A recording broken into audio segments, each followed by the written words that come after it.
আমাদের ইউটিউব চ্যানেলে প্রচারিত প্রতিদিনের গল্পের আসরে আজ শুনুন লেখক শান্তনারায়ণ ঘোষের কলমে একটি সামাজিক উপন্যাস পারফেক্ট ম্যান। গল্প পাঠের স্বয়ং লেখক শান্তনারায়ণ ঘোষ। পারফেক্ট ম্যান, আদৌ কি পারফেকশন বলে কিছু আছে? সমাজ কি সত্যি একজন নির্ভুল মানুষ তৈরি করতে পারে? এই গল্প সে কঠিন বাস্তবকে তুলে ধরেছে, যেখানে ক্ষমতা, লালসা, প্রতারণা আর সামাজিক দ্বন্দ্ব একসঙ্গে জড়িয়ে আছে। শুরু হচ্ছে বাংলা সামাজিক উপন্যাস পারফেক্ট ম্যান। হাতে সময় নিয়ে শুনতে বসুন, কারণ শুনতে শুরু করলে ছেড়ে উঠতে ইচ্ছা করবেন না। ধূমপান, মদ্যপান, মাদকদ্রব্য সেবন স্বাস্থ্যের পক্ষে হানিকর, তাই সম্পূর্ণরূপে বর্জন করুন। চ্যানেলটি আজই সাবস্ক্রাইব করে ইউটিউবের পর্দায় নজর রাখুন।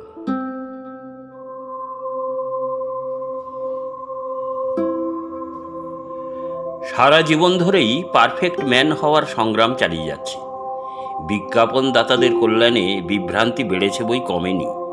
অমুক কোম্পানির স্যুট, অমুক কোম্পানির আফটার শেভ লোশন, এই কোম্পানির সাবান, সেই কোম্পানির টিস্যু পেপার ইত্যাদির ব্যবহারে নাকি পারফেক্ট ম্যান হওয়া যায়। কেননা আপনার ব্যবহারই আপনার পরিচয়। জুতো থেকে শুরু করে সুন্দরীদের গুঁতো, পায়ের বাত থেকে শুরু করে আলো ঠিকরানো দাঁত, কোষ্ঠকাঠিন্য থেকে ত্বকের লাবণ্য, বিলেতি শরাব থেকে হিম্মতি রোয়াব, পোলাও থেকে বোলবোলাও ইত্যাদি সব কিছুই পারফেক্ট ম্যানের পরিচায়ক। পারফেক্ট মানে যদি যথাযথ হয় তবে মানতেই হবে বিষয়টি খুবই গোলমেলে। যেখানে যেমন সেখানে তেমন। যথাযথর বিচার এক একজনের কাছে এক এক রকম। আপনি যতই রূপবান, চালাক, চতুর, স্মার্ট হন না কেন, বছর ঘুরতে না ঘুরতেই আপনার গিন্নির মেন্টাল ডিটেক্টর ফড়ফড় করে উঠবে। তিনি অনায়াসে আবিষ্কার করে ফেলবেন যে আপনাকে যতটা যথাযথ ভাবা গিয়েছিল আপনি ততটা নন। ডাল মে কুছ কালা হ্যায়। বছর পাঁচেক পরে তিনি হাতে নাতে প্রমাণ করে দেবেন আপনি একটি বুদ্ধু, নেলাখাপা, স্বার্থপর, শয়তান এবং বংশানুক্রমে পাগল। তারপর বাকি জীবনে তাঁর নেতৃত্বে সন্তান সন্ততির তদন্ত কমিটি যে রিপোর্ট পেশ করবে তাতে দেখা যাবে আপনি ম্যানের পর্যায়েও পড়েন না। বন্ধুবান্ধব, পাড়া প্রতিবেশীদের কাছেও নিজেকে পারফেক্ট ম্যান প্রতিপন্ন করা মোটেই সহজসাধ্য নয়। সেখানে আপনাকে ঝোলের লাউ, অম্বলের কঁদু হতে হবে। আপনার পছন্দ হোক বা না হোক, তাদের চাল চলন, রুচি, ব্যবহারের প্রশংসা করতে হবে। নিজের পকেট ফর্সা করে তাদের খাওয়াতে হবে, তাদের মনোরঞ্জন করতে হবে। পাড়ার সার্বজনীন ডাকিনী যোগিনীর পুজোয় নিজে থেকেই ব্যয়ের একটা বড় ভাগ ঘাড়ে তুলে নিতে হবে। সব রাজনৈতিক দলকেই সন্তুষ্ট রাখতে হবে। পাড়ায় ষান্মাসিক হোল নাইট বিচিত্রানুষ্ঠানের প্রধান আকর্ষণ মিস কাকাতুয়ার যাতায়াতের জন্য গাড়ি ভাড়ার টাকা দিতে হবে। মুখে হাসি আর মিষ্টি কথার মলম লাগিয়ে রাখতে হবে। আপনাকে হতে হবে সমাজসেবী। কার ছেলের পিলে বেড়েছে, কোন ডেন্টিস্ট কার নড়া দাঁত না তুলে কষের দাঁত তুলে ফেলে প্রহর আহত হয়েছেন, কার নাকি ইঁদুর খামচে দিয়েছে, কে বিরিয়ানি সাঁটিয়ে সেই যে বাথরুমে ঢুকেছে আর বেরোতে পারেনি। ডাক্তার না হয়েও আপনাকে দিন নেই রাত নেই নিজের কাজকর্ম শিখেই তুলে দৌড়তে হবে। কারো মেয়ের বিয়ের গণ্ডগোল থামাতে হবে, কারো ট্যাক্স কমানোর ফর্ম ভর্তি করে দিতে হবে। এত সত্ত্বেও সুবিধাভোগীরা যেমন সাক্ষাতে আপনার মানবিকতার জয়ধ্বনি দেবেন, পেছনে তারাই আপনাকে বোকার হদ্দ ভেবে নিয়ে আরও বেশি দুইয়ে নেওয়ার চেষ্টা করবেন। তবে এত কিছু না করলেও পারফেক্ট ম্যান হওয়ার একটা শর্টকাট রাস্তা আছে, যেক্ষেত্রে আপনাকে কোটিপতি হতে হবে। সৎভাবে সম্ভব নয়, অসৎভাবেই না হয় হলেন। ক্ষমতাশীল রাজনৈতিক নেতাদের কাঞ্চন মূল্যে কিনে নিতে হবে। পুষতে হবে মাসলম্যান, পুষতে হবে গ্রে হাউন্ড, রাখতে হবে ফোর হুইলার। ভক্তিতে না হোক শঙ্কাতে সামনে পিছনে সবাই আপনার গুণগান করবে। কে না জানে বীরভোগ্যা বসুন্ধরা। কিন্তু পুলিশের জালে ধরা পড়লেই বেলুন চুপসে যাবে। আপনার গুণকীর্তনিয়ারাই তখন আপনার নামে গালাগালি দেবে। তারাই তখন বলবে আমাদের ভদ্রলোকের পাড়াটা অমুকটা দূষিত করে দিচ্ছিল, বেশ হয়েছে। বিকল্প রাস্তা একটা আছে, সেটা হলো অন্তরে না হোক বাইরে একটা সাধু ইমেজ তৈরি করা। ধর্মকথা আলোচনা করা, গীতা কিংবা অন্য যে কোনো পৌরাণিক ধর্মগ্রন্থ থেকে ঠিক অথবা ভুল সংস্কৃত শ্লোক দু একটা জ্ঞান দেবার ভঙ্গিতে উগরে ফেলা, অন্যের বিপদ আপদে দায়িত্ব বা কর্তব্য পালন করার ভার ঘাড়ে এসে পড়ার সম্ভাবনা দেখলেই ভগবান নামক অদৃশ্য মালবাহীর হাতে তা অর্পণ করে নিজে সরে পড়া। এ সংসার যে প্রপঞ্চময়, মায়ার ছলনা এবং প্রত্যেক ঘটনাই যে মানুষের পূর্বজন্মের কর্মফল তা বিশদভাবে প্রচার করা, আর সেই কর্মফলে জর্জরিত মানুষটিরই ঘাড় ভেঙে নিজের আখের গুছিয়ে নেওয়াতেও মানুষের মতন মানুষের মৌখিক সার্টিফিকেট মিলতে পারে। মনে মনে অনেক আদার বাদার ঘুরে একসময় স্থির করলাম, যথাযথ মানুষ হওয়ার চেয়ে একেবারে মহামানব হতে পারলে তা ট্রিপল প্রমোশনের মতোই হবে। গ্র্যাজুয়েটকে কেউ জিজ্ঞেস করে না সে মাধ্যমিক পাশ করেছিল কি না, তার সার্টিফিকেট আসলি বা নকলি যাই হোক না কেন। তবে মহামানব হবার হ্যাপাও কম নয়। লোটা কম্বল সম্বল করতে হবে, দিনারম্ভে বেডটি পাওয়া যাবে না, দিনান্তে গিন্নির মুখ ঝামটা শোনা যাবে না, ছেলেপুলেকে ধরে ঠেঙানো যাবে না, পরস্ত্রীর সঙ্গে মাখামাখি করা যাবে না, চায়ের দোকানে বসে ছাইয়ের উপকারিতা থেকে শুরু করে রামকৃষ্ণ পরমহংসদেব, পুরসভার সাফাই কর্মীদের ভূমিকা থেকে থাইল্যান্ডের অর্থনীতি নিয়ে গলাবাজি করে আসর জমানো যাবে না, পাওনাদারদের সঙ্গে চোর পুলিশ খেলার মজাটাও মাটি হবে। তা হোক, এছাড়া আর কোনো পার্মানেন্ট পথ না পেয়ে একদিন সংসারের প্রতি বৈরাগ্যবশত বাড়ি থেকে শূন্য পকেটে লাগেজ শূন্য বেরিয়ে পড়লুম। চালাক পাঠক নিশ্চয়ই এতক্ষণে বুঝে ফেলেছেন যে আমি কটা গপ্প ফাঁদার মতলবে আছি, তার জন্য শিবের গীত গাইছিলুম। আসলে ঠিক এই দোষের জন্যেই আমার আর পারফেক্ট ম্যান হয়ে ওঠা হলো না। যে কোনো কাজে বা কথায় আমি এত বড় ভূমিকা ফেঁদে বসি যে আসল কাজটাই শেষে আর হয়ে ওঠে না। এই দোষটাও ছোঁয়াচে এসেছে গল্পকার আর ঔপন্যাসিক বন্ধুদের থেকে। মূল কাহিনী যতটুকুই হোক না কেন তার পটভূমি বিশাল হতে হবে, তার মধ্যে কোটেশন থাকবে, নস্টালজিয়া থাকবে, নেচার স্টাডি থাকবে, কিছু কিছু কাকতালীয় ব্যাপার থাকবে, সমাপতন থাকবে, ফ্ল্যাশব্যাক থাকবে, শেষে কড়াই ভর্তি ফুটন্ত সেন্টিমেন্টের মধ্যে আলতো করে ছেড়ে দিতে হবে। যতবার ছ্যাঁক করবে ততবার পাঠক নবোদ্যমে আবার পড়তে শুরু করবেন। শেষে ওয়েট লিফটার পাঠক 10 কেজি ওজনের সুবৃহৎ উপন্যাস গ্রন্থ শেষ করে অসীম ক্লান্তিতে হাই তুলে ভাবতে বসবেন, কি পড়লাম। ফুটপাতের দোকানে চিংড়ির চপের মতন বিশাল আলুর চপের থেকে চিংড়ির ন্যাজটা গোল হয়ে ঝুলছে। লুব্ধ ক্রেতা কামড় বসাতেই ন্যাজা খসে পড়ল। প্রবল আলুর রাজ্যে মাইক্রোস্কোপ দিয়েও চিংড়িকে উদ্ধার করা গেল না। এটাও একটা আর্ট, আর এই আর্ট পারফেক্টলি অ্যাপ্লাই করতে গেলে নলেজ দরকার। আমার লেখার সঙ্গে যারা অল্প বিস্তর পরিচিত হতে গিয়ে বেদনাহত হয়েছেন তাদের কাছে স্বীকার করতে দোষ নেই যে কোনো বিষয়েই এই নলেজ নামক বস্তুটি আমার একেবারেই নেই। উপহার পাওয়া বুক অফ নলেজ এক সেট সুন্দর করে বাঁধিয়ে আমার ঘরে শোকেসে শোয়ের উপকরণ হিসেবে রাখা আছে বটে, কিন্তু তার সমস্ত নলেজই বাঁধা পড়ে আছে দীর্ঘদিন। সেগুলো নিয়মিত ঝাড়াঝাড়ি করার কল্যাণেই বোধহয় বই ঝাড়ার একটু নলেজ আমার সঞ্চিত হয়েছে, কিন্তু বই থেকে ঝাড়ার নলেজ হয়নি। নলেজহীন পারফেক্ট ম্যান অনেকটা সোনার পাথর বাটির মতনই। মূল কথা বলতে গিয়ে ইনিয়ে বিনিয়ে যত কথা বলতে হয় তার স্টক আমার নেই বলেই বড় লেখার গহীন অরণ্যে প্রবেশ করতে পারিনি। ঝোপঝাড়ের কাঁটা বাঁচিয়ে, পত্রিকা সম্পাদক আর প্রকাশকদের চাঁটা বাঁচিয়ে কোনো রকমে টিকে থাকার প্রবল সংগ্রাম করতে গিয়ে একেবারে ন্যাজে গোবরে অবস্থা। এই অকালে সম্পাদক চেপে ধরেছেন বড় লেখা লেখার জন্যে। ফোড়া কেটে আর পসার জমানো যাচ্ছে না বলেই বোধহয় তিনি আমার লেখক হওয়াটা পারফেক্ট করবার জন্য একেবারে ওপেন হার্ট সার্জারি করবার অর্ডার দিয়ে দিয়েছেন। তাতে সাহিত্য মরবে জেনেও নিজের অস্তিত্ব বাঁচাতে কলম ধরতেই হবে, করেঙ্গে ইয়ে মারেঙ্গে। কিন্তু ওই মহামানব হওয়ার জন্যে বেরিয়ে পড়লুম বলে যখন বুক চিতিয়ে বেরিয়ে পড়েছি, নেতিয়ে গিয়ে আর ফিরে আসাও পৌরুষে সইবে না। পাড়ার অত্যুৎসাহী উচ্চাঙ্গ সঙ্গীত শিল্পীদের জলসার মতো ফুল টুল খাটিয়ে একটা খাটিয়াকে বিউটিফুল করে লোকাল ওস্তাদকে তুলে দেওয়া হলো। বেশ কিছুক্ষণ হু হু করে বার পাঁচেক গলা ঝেড়ে ওস্তাদ বিশাল হাঁ করে আলাপ শুরু করলেন। কখনো তেড়ে ওঠেন, কখনো চুপসে যান, কিন্তু আলাপের শেষ নেই। পাড়ার বয়স্ক শ্রোতারা বোদ্ধার অভিনয় করতে করতে একসময় চোখ বুজে স্থির হয়ে গেলেন। তারপরেই ঘাড় বারবার নুয়ে পড়তে লাগলো।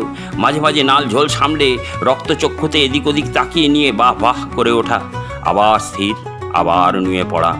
পরের শিল্পী রাত 11টায় ভৈরবী গাইবেন বলে নিজেকে এবং নিজের গলাকে চাঙ্গা রাখতে সমানে লবঙ্গ চেবাতে চেবাতে প্রায় 1.5 কেজি শেষ করে উদরে জ্বালা অনুভব করছেন। ওস্তাদ আলাপ চালাচ্ছেন, উদ্যোক্তারা বিলাপ করছেন, শ্রোতারা ঘুমের ঘোরে প্রলাপ বকছেন। এমন সময় তবলায় প্রবল বিক্রমে চাঁটা পড়ল ধা। সভাপতি চমকে চেয়ার থেকে পড়ে গেলেন। মীরামাসির ঘাড়ে খচকা লাগলো। প্রফুল্ল জ্যাঠার মাথার সঙ্গে তার হবু জামাই মদনের মাথার কলিশন হলো। কেষ্টর গালে রাখা টকঝাল মিষ্টি খড়খড়ে লজেন্স গলায় আটকে গিয়ে হিক্কা উঠতে লাগলো। তালে যখন ধা করে পড়েইছে, তখন সেই তাল চটকে বড়া ভেজে উদরস্থ না হওয়া পর্যন্ত তাকে ধাবিত করতেই হবে। এক সময় না এক সময় পাঠক থুড়ি শ্রোতারা ধাতস্থ হয়ে উঠবেনই। বেরিয়ে তো পড়লুম, যাব কোন চুলোয়? সন্ন্যাসীরা শুনেছি পাহাড়ের চূড়োয় বসে তপস্যা করেন, গভীর জঙ্গলে কিংবা নদীর ধারে বসেও সাধনা করেন। কলকাতা শহরে এক গঙ্গা নদী ছাড়া আর সবেরই অভাব। অরণ্য নেই, উদ্যান আছে, উদ্যানে বৃক্ষরাজি নেই। কোনো না কোনো ব্যক্তির নামে 3 রাস্তার মোড়ে রেলিং ঘেরা উদ্যান, উল্লিখিত ব্যক্তির একটা আবক্ষ মূর্তি, পক্ষী বিষ্ঠায় চর্চিত সেই মূর্তি ভয়াবহ। উদ্যানের 3 দিকে ফুটপাথ থেকে রাস্তা পর্যন্ত বিশাল পরীক্ষা খোঁড়া কাজ চলছে, কবে শেষ হবে কেউ জানে না। বড় বড় পাইপ ডাঁই করা আছে মূর্তি ঘিরে, চারিদিকে মাটি আর ধুলোর কারুকলা। কোনো কাঁচা অর্ধসিদ্ধ অথবা পূর্ণসিদ্ধ পুরুষই সেখানে সাধনা করতে পারবে না। আমার মতো দরকচা পুরুষও সেখানে 1 ঘন্টা তিষ্ঠ হতে পারবে না। এখানে পাহাড় নেই, পর্বত আছে, রাবিশের পর্বত। মহাপুরুষদের স্মৃতি বিজড়িত অট্টালিকা যত ঐতিহ্যমণ্ডিতই হোক না কেন, হেরিটেজ বিল্ডিংয়ের স্ট্যাম্প পড়েনি বলে আজ প্রমোটারের খপ্পরে। স্মৃতিফৃতির মুখে নুড়ো জেলে নেতাদের বরপুত্র কিংবা বউকন্যারা সব ডিমুলিশ করে রাবিশের পর্বত তৈরি করে রেখেছেন। এখানে টিলা নেই, স্তূপ আছে, সরকারি, আধা সরকারি কিংবা সিকি সরকারি দপ্তরে না খোলা ফাইলের স্তূপ। অশিক্ষিত নিন্দুকরা এগুলোকেই পর্বত প্রমাণ বলে মনে করে। মুশকিল হলো, ট্রেকিংয়ের অভ্যেস ছাড়া এর কোনোটাতেই ওঠা সহজ নয়। কোনো ক্রমে হ্যাচড় প্যাচড় করে উঠলেও সেখানে সাধনা করার নিট ফল শুদ্ধি প্রাপ্তি। প্রথমে গণধোলাই, তারপর রক্ষী ধোলাই, তারপর পুলিশ ধোলাই, কয়েদি ধোলাই, উকিল ধোলাই ইত্যাদি ধোলাইয়ের নানা প্রসেসিংয়ের প্রসেসন। অবশেষে সর্বশুদ্ধি লাভ করে পাগলা গারদে। সেটা আবার সাধন মার্গের অতি উচ্চ স্তর। একমাত্র খ্যাপা সাধকেরা ছাড়া কেউ সেখানে সাধনা করার অনুমতি পায় না। নদী বলতে মা গঙ্গা, তিনিও স্বয়ং গঙ্গা প্রাপ্তির পথে। সাধনার উপযুক্ত নদীতীর এখানে দুর্লভ। সংসার ত্যাগের চৈতন্য উদয় হতেই আমার স্থূলকায়া বিষ্ণুপ্রিয়াটির নাসিকা গর্জনের ব্যাঘাত না ঘটিয়েই দুম করে বেরিয়ে পড়েছি। বিষ্ণুপ্রিয়া গো, তুমি থাকো ঘুমো ঘোরে, আমি চলে যাই। মায়ার বন্ধন নাকি মলমূত্রের মতোই এভাবে হড়হড় করে ত্যাগ করে ফেলতে হয়। চেপে চুপে আটকে রাখলেই কোষ্ঠকাঠিন্যের যন্ত্রণা। বেরিয়ে পড়ে মনে হলো, আমি না হয় আজ থেকে সন্ন্যাসী হয়ে গেলুম, কিন্তু বাড়ির লোকগুলোকে, বাড়িটাকে অরক্ষিত রাখাটা কি ঠিক হচ্ছে? সুযোগ সুবিধা মতো চুরি করাটা এখন মানুষের গণতান্ত্রিক অধিকারের মধ্যেই পড়ে। দরজাটা হাট করে খুলে রেখে গেলে অনেক কিছু ঘটে যেতে পারে। তাই বাইরে থেকে শেকল তুলে দিলাম। যদিও যে কেউ ইচ্ছে করলে সেটা খুলে শটান ঢুকে পড়তে পারে, কিন্তু এখন এর চেয়ে বেশি কি আর করার আছে? যে করেই হোক এখন ভোর হওয়ার আগেই এলাকা ছাড়া হতে হবে। কোন দিকে যাব? এই জটিল প্রশ্নের মধ্যে না থেকে সোজা উত্তর দিকে হাঁটা শুরু করলাম। উত্তর দিকেই কেন? এর উত্তরও আমার সঠিক জানা নেই। বোধহয় আমার অবচেতন মনে তিব্বতে যাওয়ার অভিপ্রায় ছিল। সন্ধেবেলা আমাদের বাড়ির সামনের গলি রাস্তাটা বৃন্দাবন সারণী হয়ে যায়। জোড়ায় জোড়ায় রাধাকেষ্টর দল আধা আলো আধা অন্ধকারে দাঁড়িয়ে মনের আমদানি রপ্তানি কারবার চালায়। রাস্তার আলো এই মহান কর্মের জড়তা এনে দেয় বলে ল্যাম্পপোস্টগুলোর ল্যাম্পরা লোস্ট্রাঘাতে পঞ্চত্ব প্রাপ্ত হয়েছে। সারা গলিতে ঘুটঘুটে অন্ধকার। চিরচেনা গলিপথও অচেনা ঠেকছে। কোথাও কোনো শব্দ নেই। মাঝে মাঝে শুধু মেন রোড থেকে মাল বোঝাই লরির দ্রুত চলে যাওয়ার ক্ষীণ শব্দ আসছে। দেয়ালের ধার ঘেঁষে হাঁটছি। অন্ধকারে হঠাৎ শুনলাম ভুক। চমকে সরে আসতে গিয়ে আরেকটি নরম শরীরে পা পড়ল। খেউ শব্দ করে শরীরটা ছিটকে গেল। কুকুর, বাঘা আর কেলো। এ পাড়া শের, অন্য কোনো কুকুরকে ঢুকতে দেয় না। পাড়ার প্রতিটি বাড়ি আর দোকান থেকে তোলা আদায় করেই ওদের জীবন চলে। নিশ্চয়ই লুঙ্গি আর গেঞ্জি পরা মাঝরাত্রের এই পথচারীকে চিনতে পারিনি। দুটো দুপাশ থেকে চিৎকার শুরু করেছে, ঘেউ ঘেউ। মাঝে মাঝে আকাশের দিকে মুখ তুলে উ করে কালো বাতি ছাড়ছে। সর্বনাশ! এরকম গিটকিরি চলতে থাকলে পাড়ার লোক উঠে পড়বে। চাপা গলায় ধমক দিলাম, এই চুপ কেলো, বাঘা চুপ। ফল হলো উল্টো। তাদের চিৎকারের মাত্রা গেল বেড়ে। যা থাকে কপালে দ্রুত এগিয়ে যাওয়ার চেষ্টা করলাম। ততক্ষণে মেন রোডের দিক থেকেও সমবেত সারমেয়দের কীর্তন শুরু হয়েছে, অর্থাৎ সেখানেও আমার অভ্যর্থনার আয়োজন প্রস্তুত। চোখকে অন্ধকারটা ভালো করে সইয়ে নেওয়ার সুযোগ না দিয়ে হনহন করে এগিয়ে যেতে গিয়েই বিপত্তি ঘটল। টেলি সিরিয়াল হলে ঠিক এই পর্যন্ত টেনে এনে হঠাৎ করে 4টি বিজ্ঞাপন ঢুকিয়ে দিতাম। পাঠকের মধ্যে যখন বিপত্তিটা কী জানার জন্য একটু আগ্রহ জেগেছে, তখনই হুড়হুড় করে এসে পড়তো দাঁতের মলম, দাঁতের মাজন, পায়ের চটি, গায়ের সাবান, নারীর শাড়ি, দাড়ির লোশন। তারপর ঘটনার একটা ফ্যাঁকড়া বের করতুম। বিপত্তি থাকতো বিপত্তির জায়গায়, আমি থাকতাম অন্ধকার রাস্তার অজানা বিপত্তির সামনে। আমদানি করতাম ভিক্টোরিয়া মেমোরিয়ালের সবুজ লনে এক ঝকঝকে তরুণ আর এক চকচকে তরুণীকে। প্রেমের কথা বলতে বলতে কুটুস কুটুস করে ঘাস ছিঁড়ত। চোখে স্বপ্ন নিয়ে তারা যখন উঠে দাঁড়াতো, দেখা যেত তারা যেখানে বসেছিল তার চারপাশে আর একটিও ঘাস নেই। পরে কোনো এক এপিসোডে আমার সঙ্গে এদের একটা আত্মিক সম্পর্ক খাড়া করে দিলেই চলতো। মেয়েটি অনায়াসে আমার বাড়ির খুড়শ্বশুরের নাতনি হতে পারত, কিংবা ছেলেটি আমার, যাক, যা হওয়ার নয় ভেবে লাভ নেই। লেখাটাকে লম্বা করার কোনো রাস্তাই পাচ্ছি না। ইতিমধ্যে সম্পাদক বাদুই তাগাদা দিয়ে গেছে, কাজেই হুড়মুড় করে বিপত্তি একটা যা হোক ঘটাতেই হবে, না হলে ক্লাইম্যাক্স তৈরি হবে না যে। এগোতে গিয়েই পা বসে গেল কাদায়। একিরে বাবা, দিব্যি খটখটে ফুটপাতে এত কাদা এলো কোথা থেকে? রাস্তার দিকে একটু সরেছি কি সরিনি, পায়ের তলা থেকে যেন কেউ রাস্তাটাকে টেনে সরিয়ে নিল। সঙ্গে সঙ্গেই আমার পগার প্রবেশ। ব্যাপার বুঝে ওঠার আগেই আবিষ্কার করলুম আমি থেবড়ে বসে আছি থকথকে কাদা আর জলে ভরা একটা গর্তে। মাথার উপর এবড়ো খেবড়ো চৌকো মার্কা আকাশটা না দেখা গেলে নির্ঘাত এটাকে আমার পাতাল প্রবেশ বলেই সাব্যস্ত করতুম। 3বার হড়কে গিয়ে 4বারের বার মাটির দেওয়াল ধরে উঠে দাঁড়ালুম। মাথাটাও একটু একটু পরিষ্কার হচ্ছে।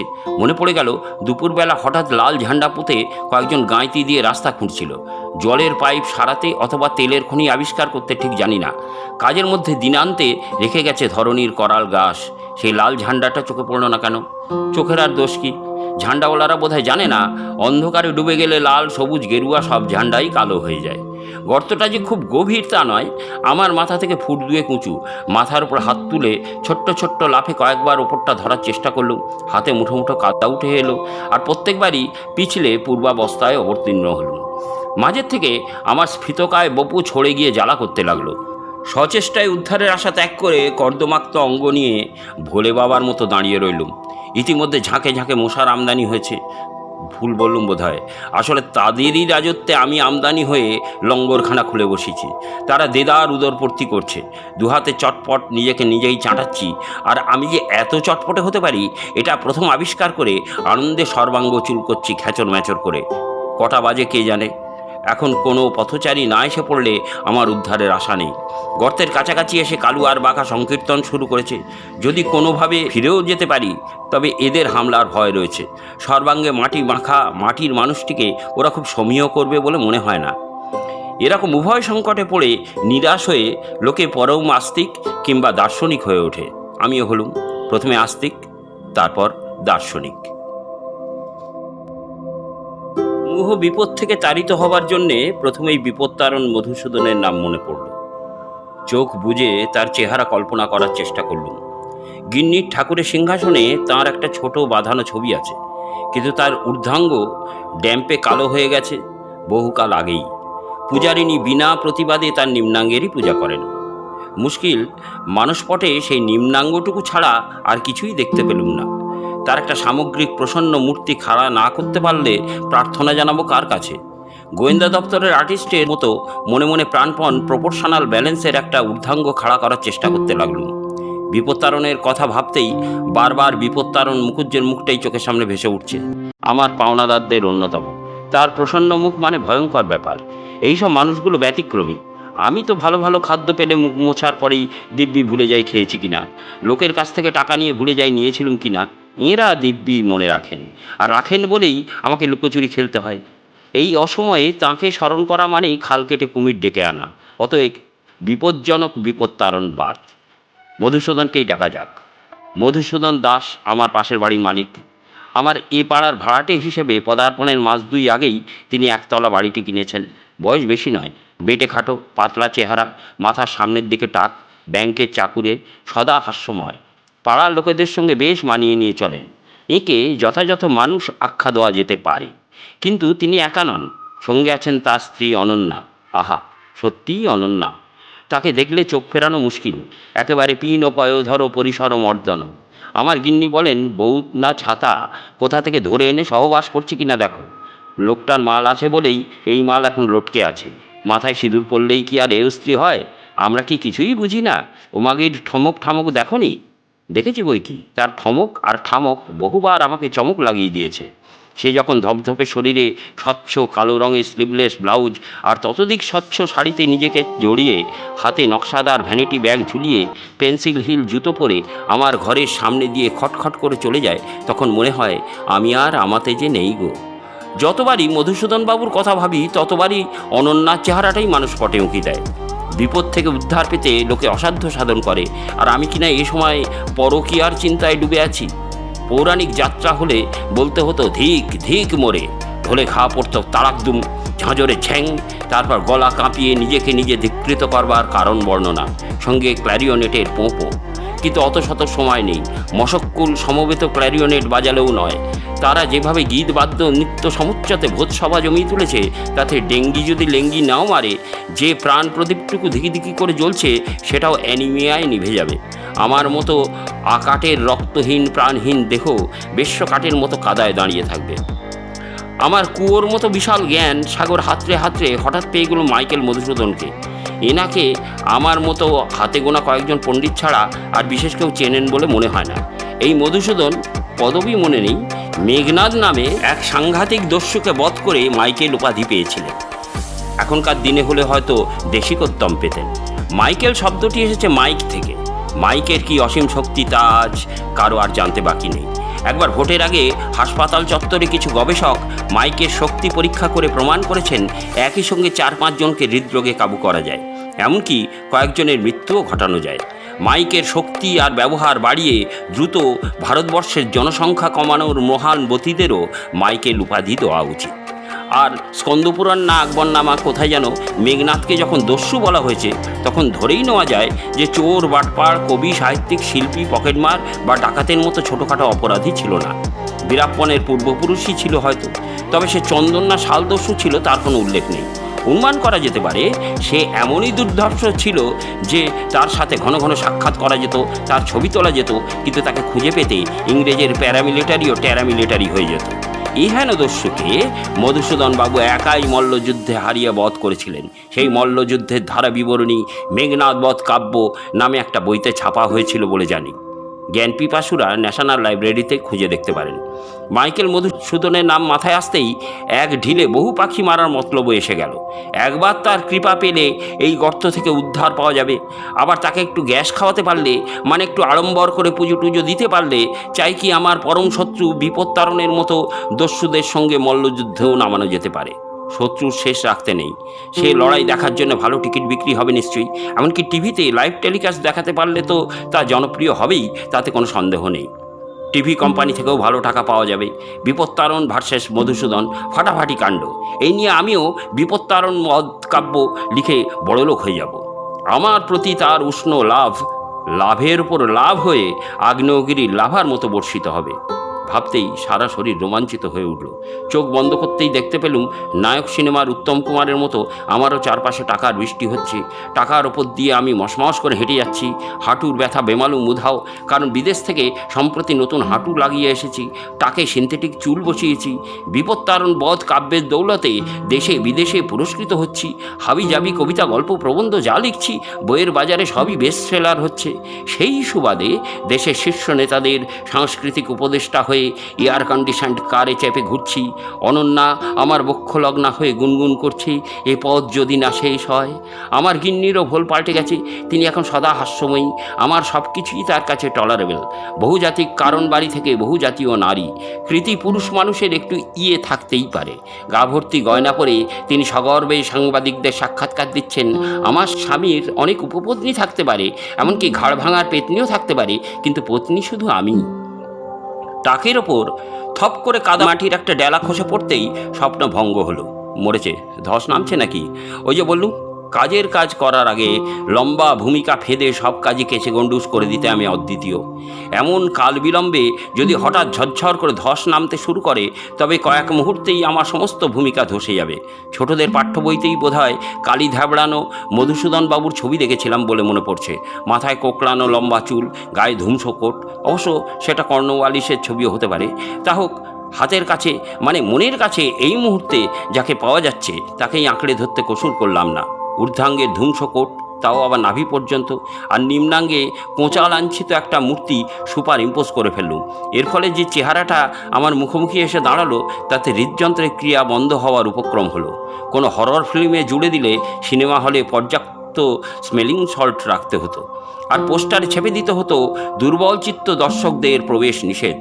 হাত ফাতের বাড়ায় নেই, দুপাশে কাঁধ থেকে কোমরের একটু ওপর পর্যন্ত দুপাশে কেউ যেন রেঁদা দিয়ে চেঁচে দিয়েছে। নিতম্বের দুপাশে শূন্যে ভাসমান দুটো নিম্নমুখী মুষ্টি, তার একটাতে ছোট্ট সোনালি রঙের গদা, একটাতে পদ্ম। হাসজারুর মতো এই মধুসূদন মূর্তির সামনে দাঁড়িয়ে হাত জোড় করে যতটা সম্ভব করুণভাবে বললুম, বাবা মধুসূদন, উদ্ধার করো। মধুসূদন কাকা নয়, মধুসূদন দাদাও নয়। আমার মতো নাতি নাস্তিক আস্তিক একেবারে বাবা ডেকে ফেললুম বলে অবাক হবেন না। এটা আমার বরাবরের স্বভাব। যাকে ভয় পাই তাকে বাবা বলি। আমার শ্বশুরমশাইকে বাবা বলি, কারণ তাকে ভয় পাই। আমার জন্মদাতাকে বলতুম শুয়োরের বাচ্চা, কারণ তার কাছে প্রশ্রয় পেয়েছি বলে কোনোদিনই ভয় পাইনি। আমার জন্মদাতাটি একটু বেশি বয়সে পিতৃত্ব অর্জন করেছিল বলে আমার কোনো দোষই দেখতে পেত না। আমার গর্ভধারিণী গোপীমোহনের মন্দিরে মানত করে করে যখন হেদিয়ে মরছে, তখনই আমি মর্তভূমে অবতীর্ণ হলুম।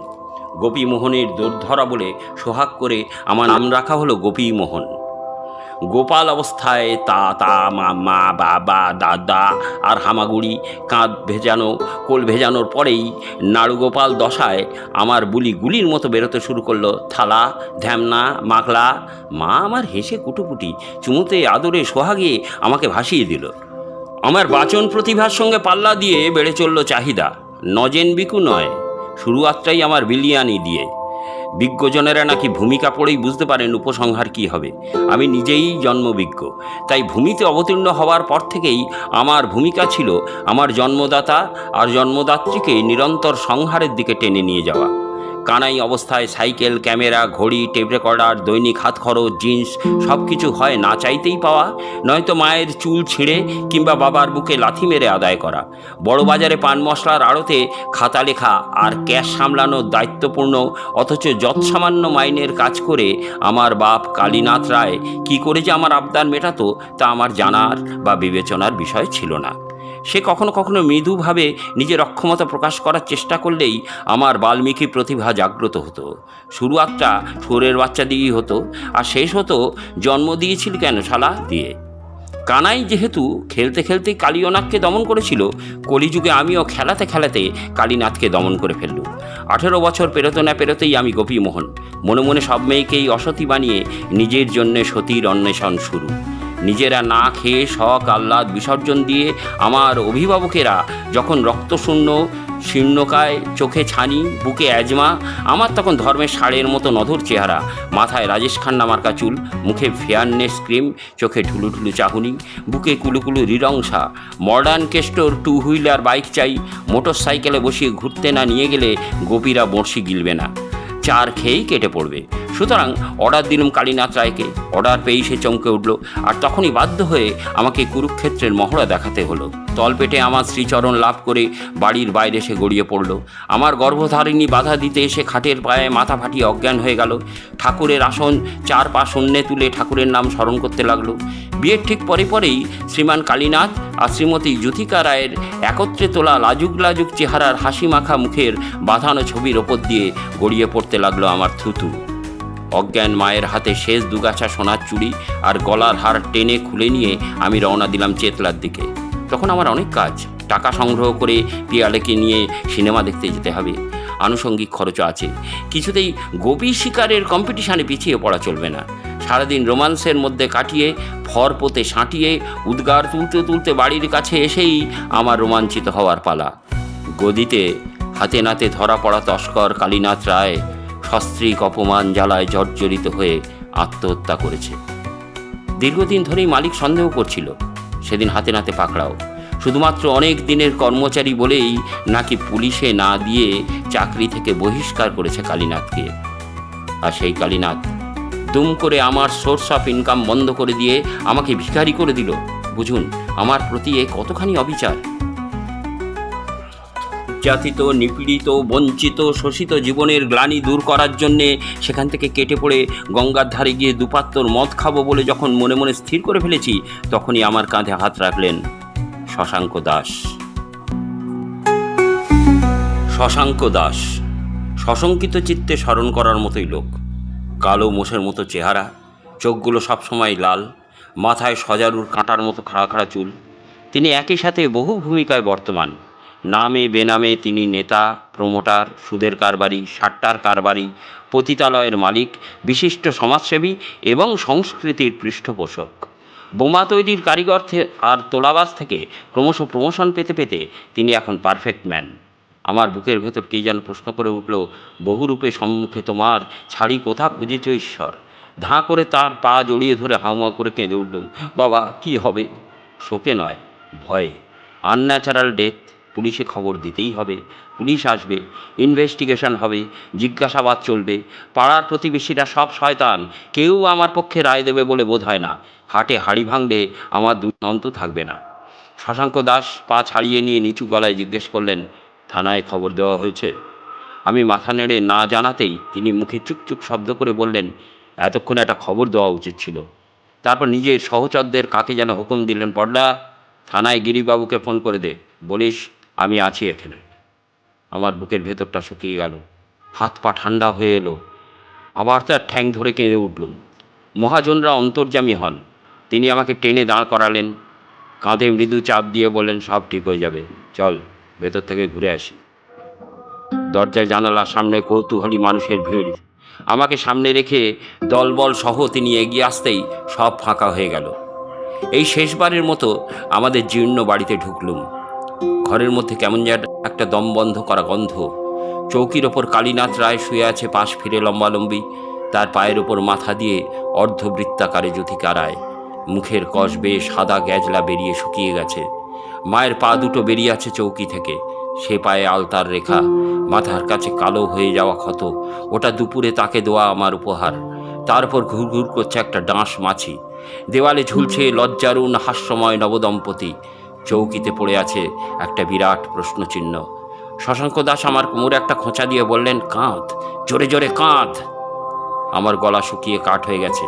অরিজিনাল যা কান্না, ভয়ের তাড়সে তা এতক্ষণ কেঁদে ফেলেছি।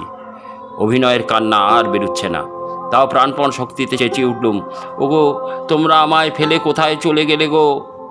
তিনি খুব নিচু স্বরে আমাকে ধমক দিলেন, অপদার্থ, ঘাটের মরা বর পটল তুললে কচি বউ অভাবের ন্যাকামির কান্না কাঁদে, সবাই বোঝে।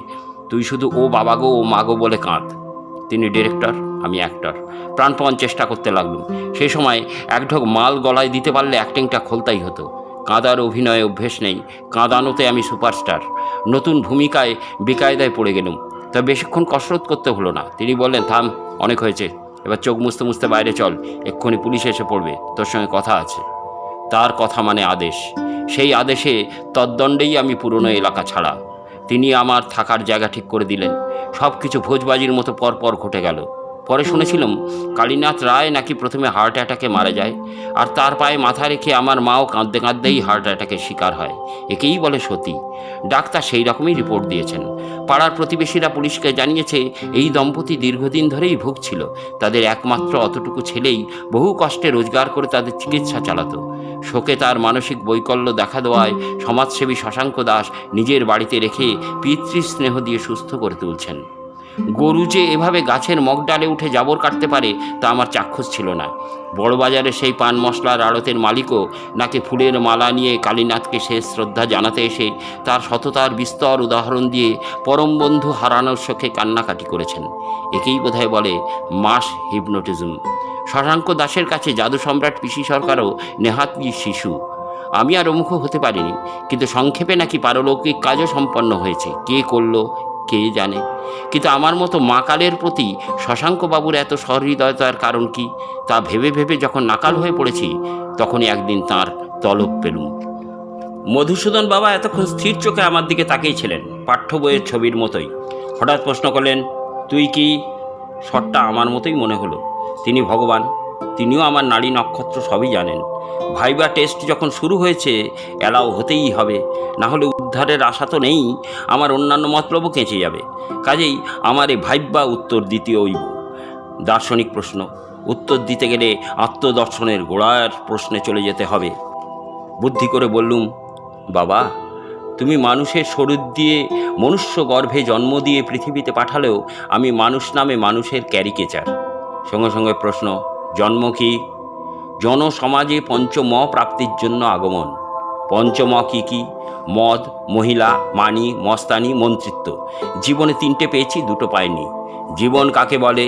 জীব জগতের মধ্যে চোখে ঠুলি বেঁধে বনবন করে ঘোরাকে। জীবন কয় প্রকার এবং কি কি? জীবন 2 প্রকার, বিবাহিত আর অবিবাহিত। বিবাহিত জীবন কি? স্ত্রীর দ্বারা বিশেষভাবে বাহিত জীবন। আর অবিবাহিত, অবিবেচকের মতো স্ববাহিত জীবন। তুই কোনটা পেয়েছিস? বাবা, আমি বিবাহিত জীবনের সুখ পেয়েছি। সুখ কি? দাম্পত্যকালে অর্ধাঙ্গিনীর সু বা চপ্পল দ্বারা প্রহারিত হওয়ার খরতর আনন্দ। দাম্পত্য কি? দা যুক্ত আম যুক্ত পতিত্ব।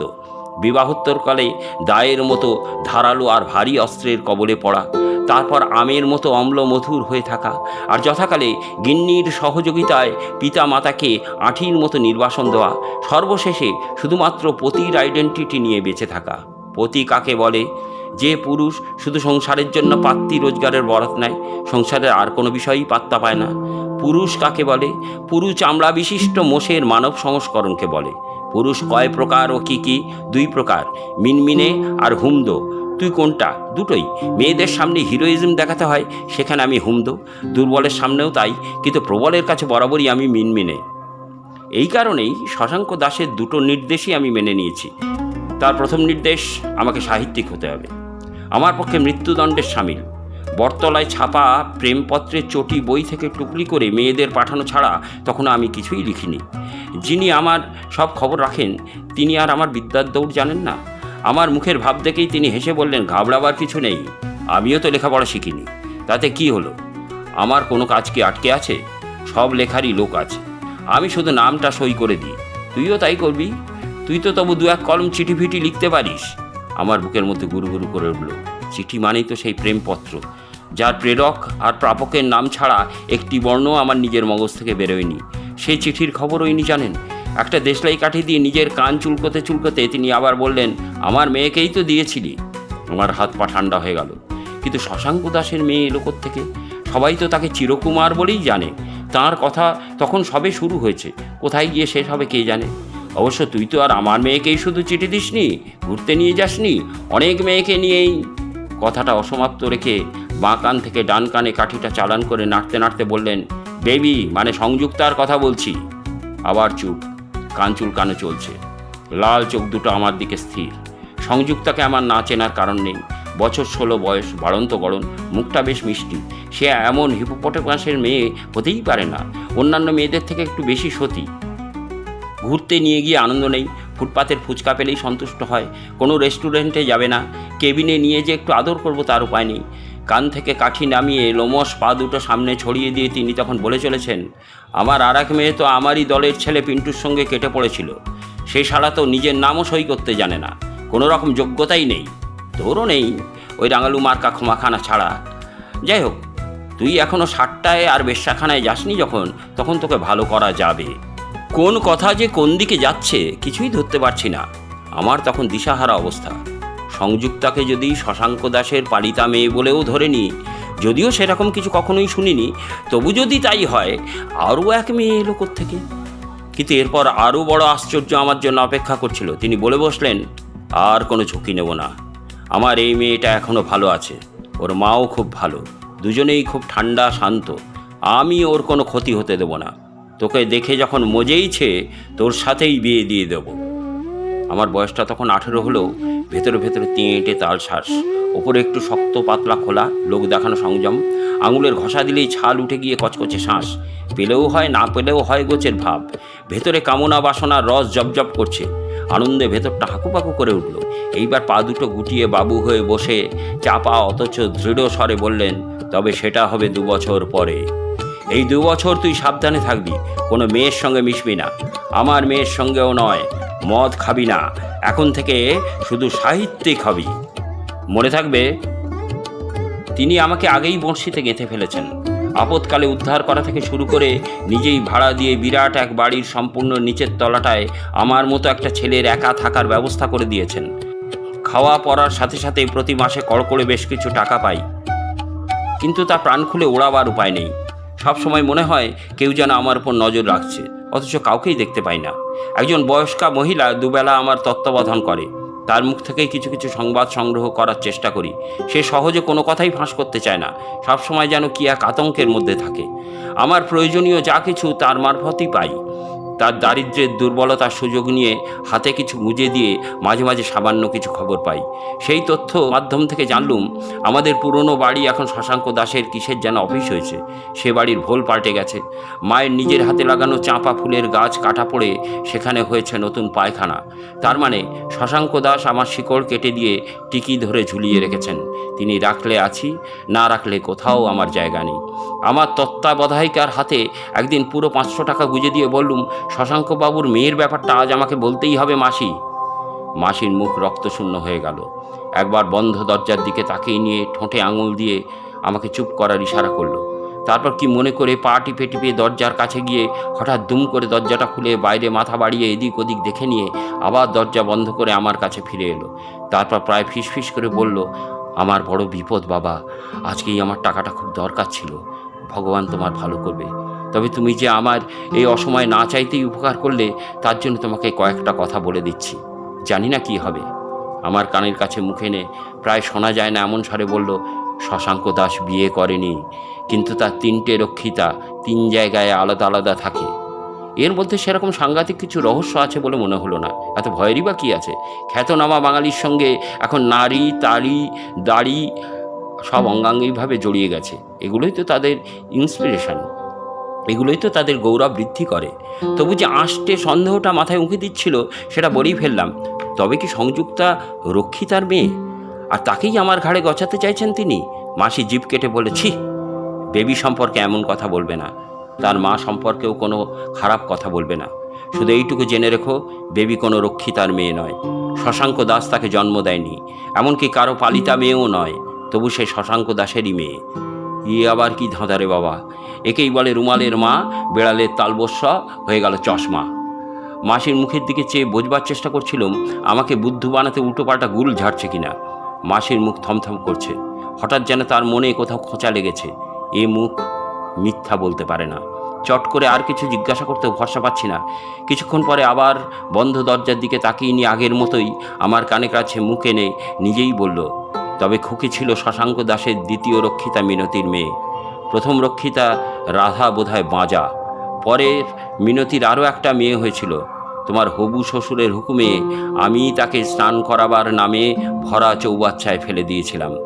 আর জেনে রেখো, রাখি পিন্টুর সঙ্গে চলে গিয়েছিল বলে যে শশাঙ্ক দাসের কোনো হেলদোল ছিল না, সেই শশাঙ্ক দাসই তার সাগরেদ ওই নেগড়েগুলোকে লেলিয়ে দিল একদিন নিজের মেয়ে জামাইকে শেষ করার জন্যে।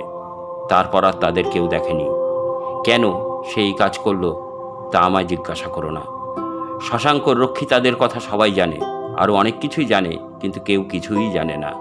তুমিও আজ যেটুকু জানলে, আজ থেকেই মনে রেখো তুমি কিচ্ছু জানো না।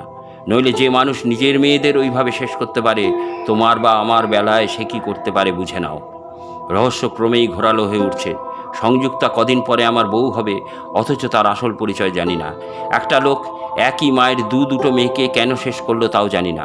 জানতে গেলে কী পরিণতি হতে পারে তাও এখন পরিষ্কার, অথচ না জেনেও থাকতে পারছি না।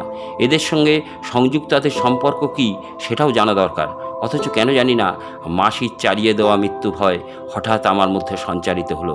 শির দাঁড়াবে নেমে গেল একটা ঠান্ডা স্রোত। একবার কালী মন্দিরে অমাবস্যার কয়েকদিন আগে দেখেছিলুম তেল চুকচুকে নধর একটা কালো পাঁঠা, তার গলার দড়িটা থামের সঙ্গে বাঁধা। সে দিব্যি বসে বসে পরম সুখে চোখ বন্ধ করে কাঁঠাল পাতা চিবোচ্ছে। তার পাশে ডাঁই করে রাখা আছে প্রচুর পাতা।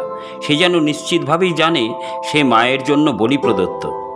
এই যে বিনা আয়াসে চর্বচস্য লেজ্জ পেয়র সদ্ব্যবহার করছি, না চাইতেই সব পাচ্ছি, এর একটাই কারণ, আমিও শশাঙ্ক বাবার জন্য বলি প্রদত্ত। আমার গলার অদৃশ্য দড়িটাও তার খুঁটিতে বাঁধা। পালাবার পথ নেই, জম আছে পিছে। জীবনে কোনো দিন বিশেষ চিন্তাভাবনার ধার ধারিনি। যারা আমায় পৃথিবীতে রিসিভ করেছিল তাদের ওপর চড়াও হয়েছি, প্রয়োজনে ঘেরাও করে রেখেছি, সংগ্রাম করেছি প্রাপ্য আদায়ের জন্য।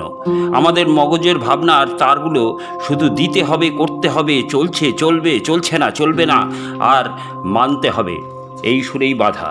কোনো দিন কেন, কিভাবে, এসব কথা ভাবিনি। ওই পাঁটাটাও ভাবেনি।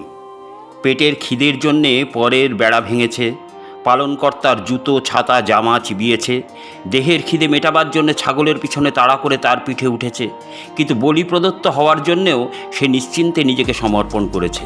একেবারে পারফেক্ট পাঁঠা, মুনি ঋষি টাইপের প্রাণী। আমার সঙ্গে তার তফাৎটা ওইখানে। অহেতুক অনভ্যস্ত ভাবনাগুলো আমাকে জ্বালাতন করতে শুরু করেছে। পিন্টুর মতোই আমার নাকি কোনো যোগ্যতা নেই, তবু পিন্টুকে নেকড়ের দলের হাতে শেষ হতে হয়েছে, আর আমি নির্বাচিত হয়েছি জামাই হব বলে। সে কি শুধু ওই রাঙালি মার্কা ক্ষমাখানার জন্যে, নাকি বেবি মানে সংযুক্তা আমাকে দেখে মজেছে বলে? বিশ্বাস হচ্ছে না। তার চেয়েও গোলমেলে লাগছে শশাঙ্ক দাসের অদ্ভুত বাসনা দেখে। অনায়াসে তিনি আমাকে ট্রেনিং দিয়ে তার নেকড়ের দলে ঢুকিয়ে আত্মঘাতীর সংখ্যা বাড়াতে পারতেন।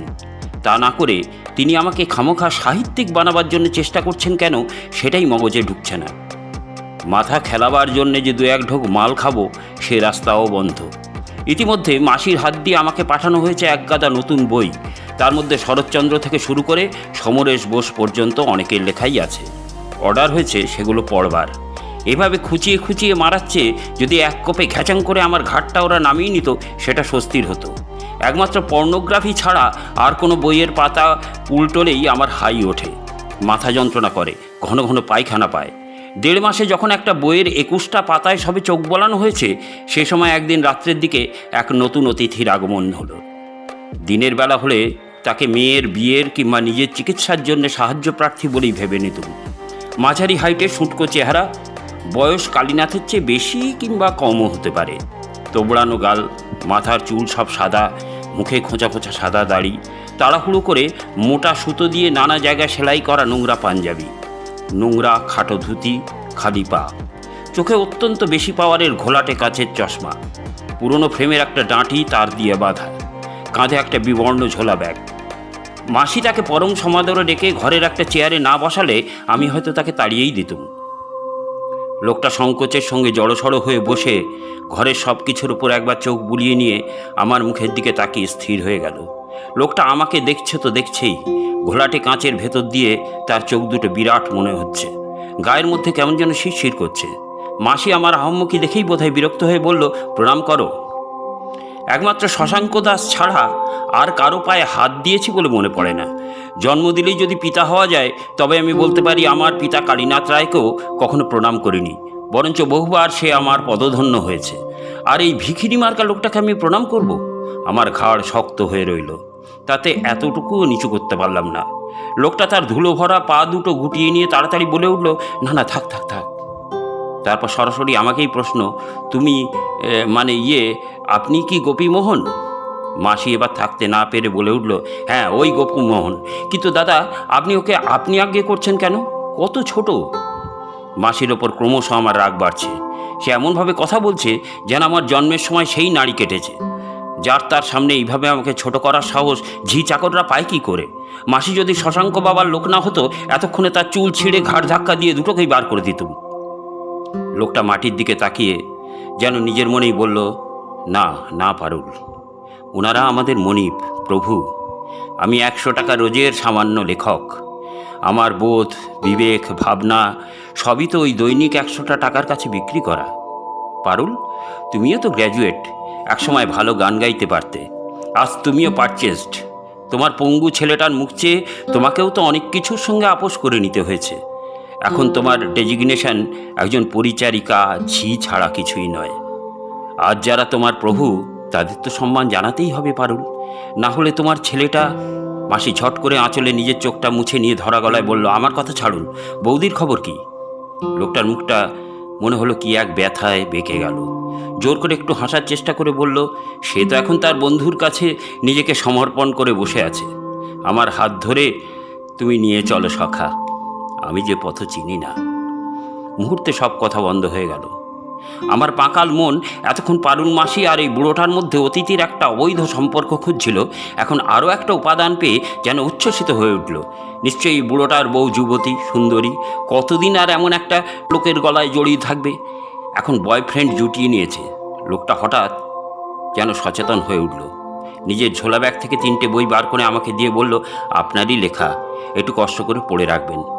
সাংবাদিকরা, পাঠকেরা আপনাকে নানা রকম প্রশ্ন করতে পারে, তাদের উত্তর আপনাকেই দিতে হবে। আমি অবশ্য কোথায় কি বলতে হবে আপনাকে শিখিয়ে দেবো, কিন্তু ওগুলো একবার করে পড়া না থাকলে আপনার অসুবিধা হবে। দেখলাম ঝকঝকে মলাটের 3টে বই, জীবন সংগ্রাম, প্রতিশ্রুতি আর স্বপ্ন সোপান। মলাটে স্পষ্ট অক্ষরে লেখকের নাম গোপী মোহন রায়। আমার তো মূর্ছা যাওয়ার দশা। লোকটা কিন্তু কারো অনুমতি না নিয়েই চেয়ার থেকে উঠে দরজার দিকে পা বাড়ালো। মাসি তাকে ডাকলো, দাদা। লোকটা পিছনে ফিরে মাসির মুখোমুখি দাঁড়ালো। মাসি বলল, কিছু মনে করবেন না। লোকটা অদ্ভুতভাবে হেসে উঠল। চোখ থেকে চশমাটা খুলে নোংরা পাঞ্জাবির নিচের দিকটা টেনে তুলে চোখ মুছল। তারপর পাঞ্জাবির ছেঁড়া পকেটের দিকটা দিয়ে চশমার কাঁচ মুছতে লাগলো। তার চোখ চলে গেছে ঘরের টিউবলাইটের দিকে। সেখানে এতক্ষণ ফরফর করে ওরা একটা মথ সবেমাত্র ডানা ছড়িয়ে স্থির হয়ে বসেছে, আর ব্র্যাকেটের পিছন থেকে পা টিপে টিপে এগিয়ে আসছে একটা টিকটিকি। কিছুক্ষণ নীরব থাকার পর লোকটা যেন নিজের মনেই বলে উঠল, আমরা সবাই বোকা, আবেগ তাড়িত হয়ে ফরফর করেছিলাম একদিন। তুমি কলেজে ছাত্র আন্দোলনের নেত্রী হয়ে দিন বদলাবার স্বপ্ন দেখেছিলে। আমি দিন বদলে নাটক, গল্প, কবিতা লিখতে লিখতে সাধারণ মানুষের পরিবর্তনের কথা ভেবেছিলাম। বুর্জোয়াদের হাত ধরা হয়ে থাকবো না বলে তাদের দাসত্ব করিনি। স্বপ্ন দেখেছিলাম সুসাহিত্যিক হওয়ার। আজ কর্পোরেট সাহিত্যের বাজারে নিজের ঢাক পেটাতে পারলাম না বলে অচ্ছুত হয়ে রইলাম। তোমার বৌদির সঙ্গীতই ছিল প্রাণ। এই গানের জন্যে সে তার রক্ষণশীল আত্মীয় স্বজনকে ত্যাগ করে আমার হাত ধরে চলে এসেছিল। সে তো মুখ হয়ে আছে প্রায় 4 বছর। এখন বোধহয় তার মাথাটাও এফেক্টেড হয়ে গেছে। কোনো বোধই এখন তাকে নাড়া দেয় না, শুধু ফ্যাল ফ্যাল করে চেয়ে থাকে।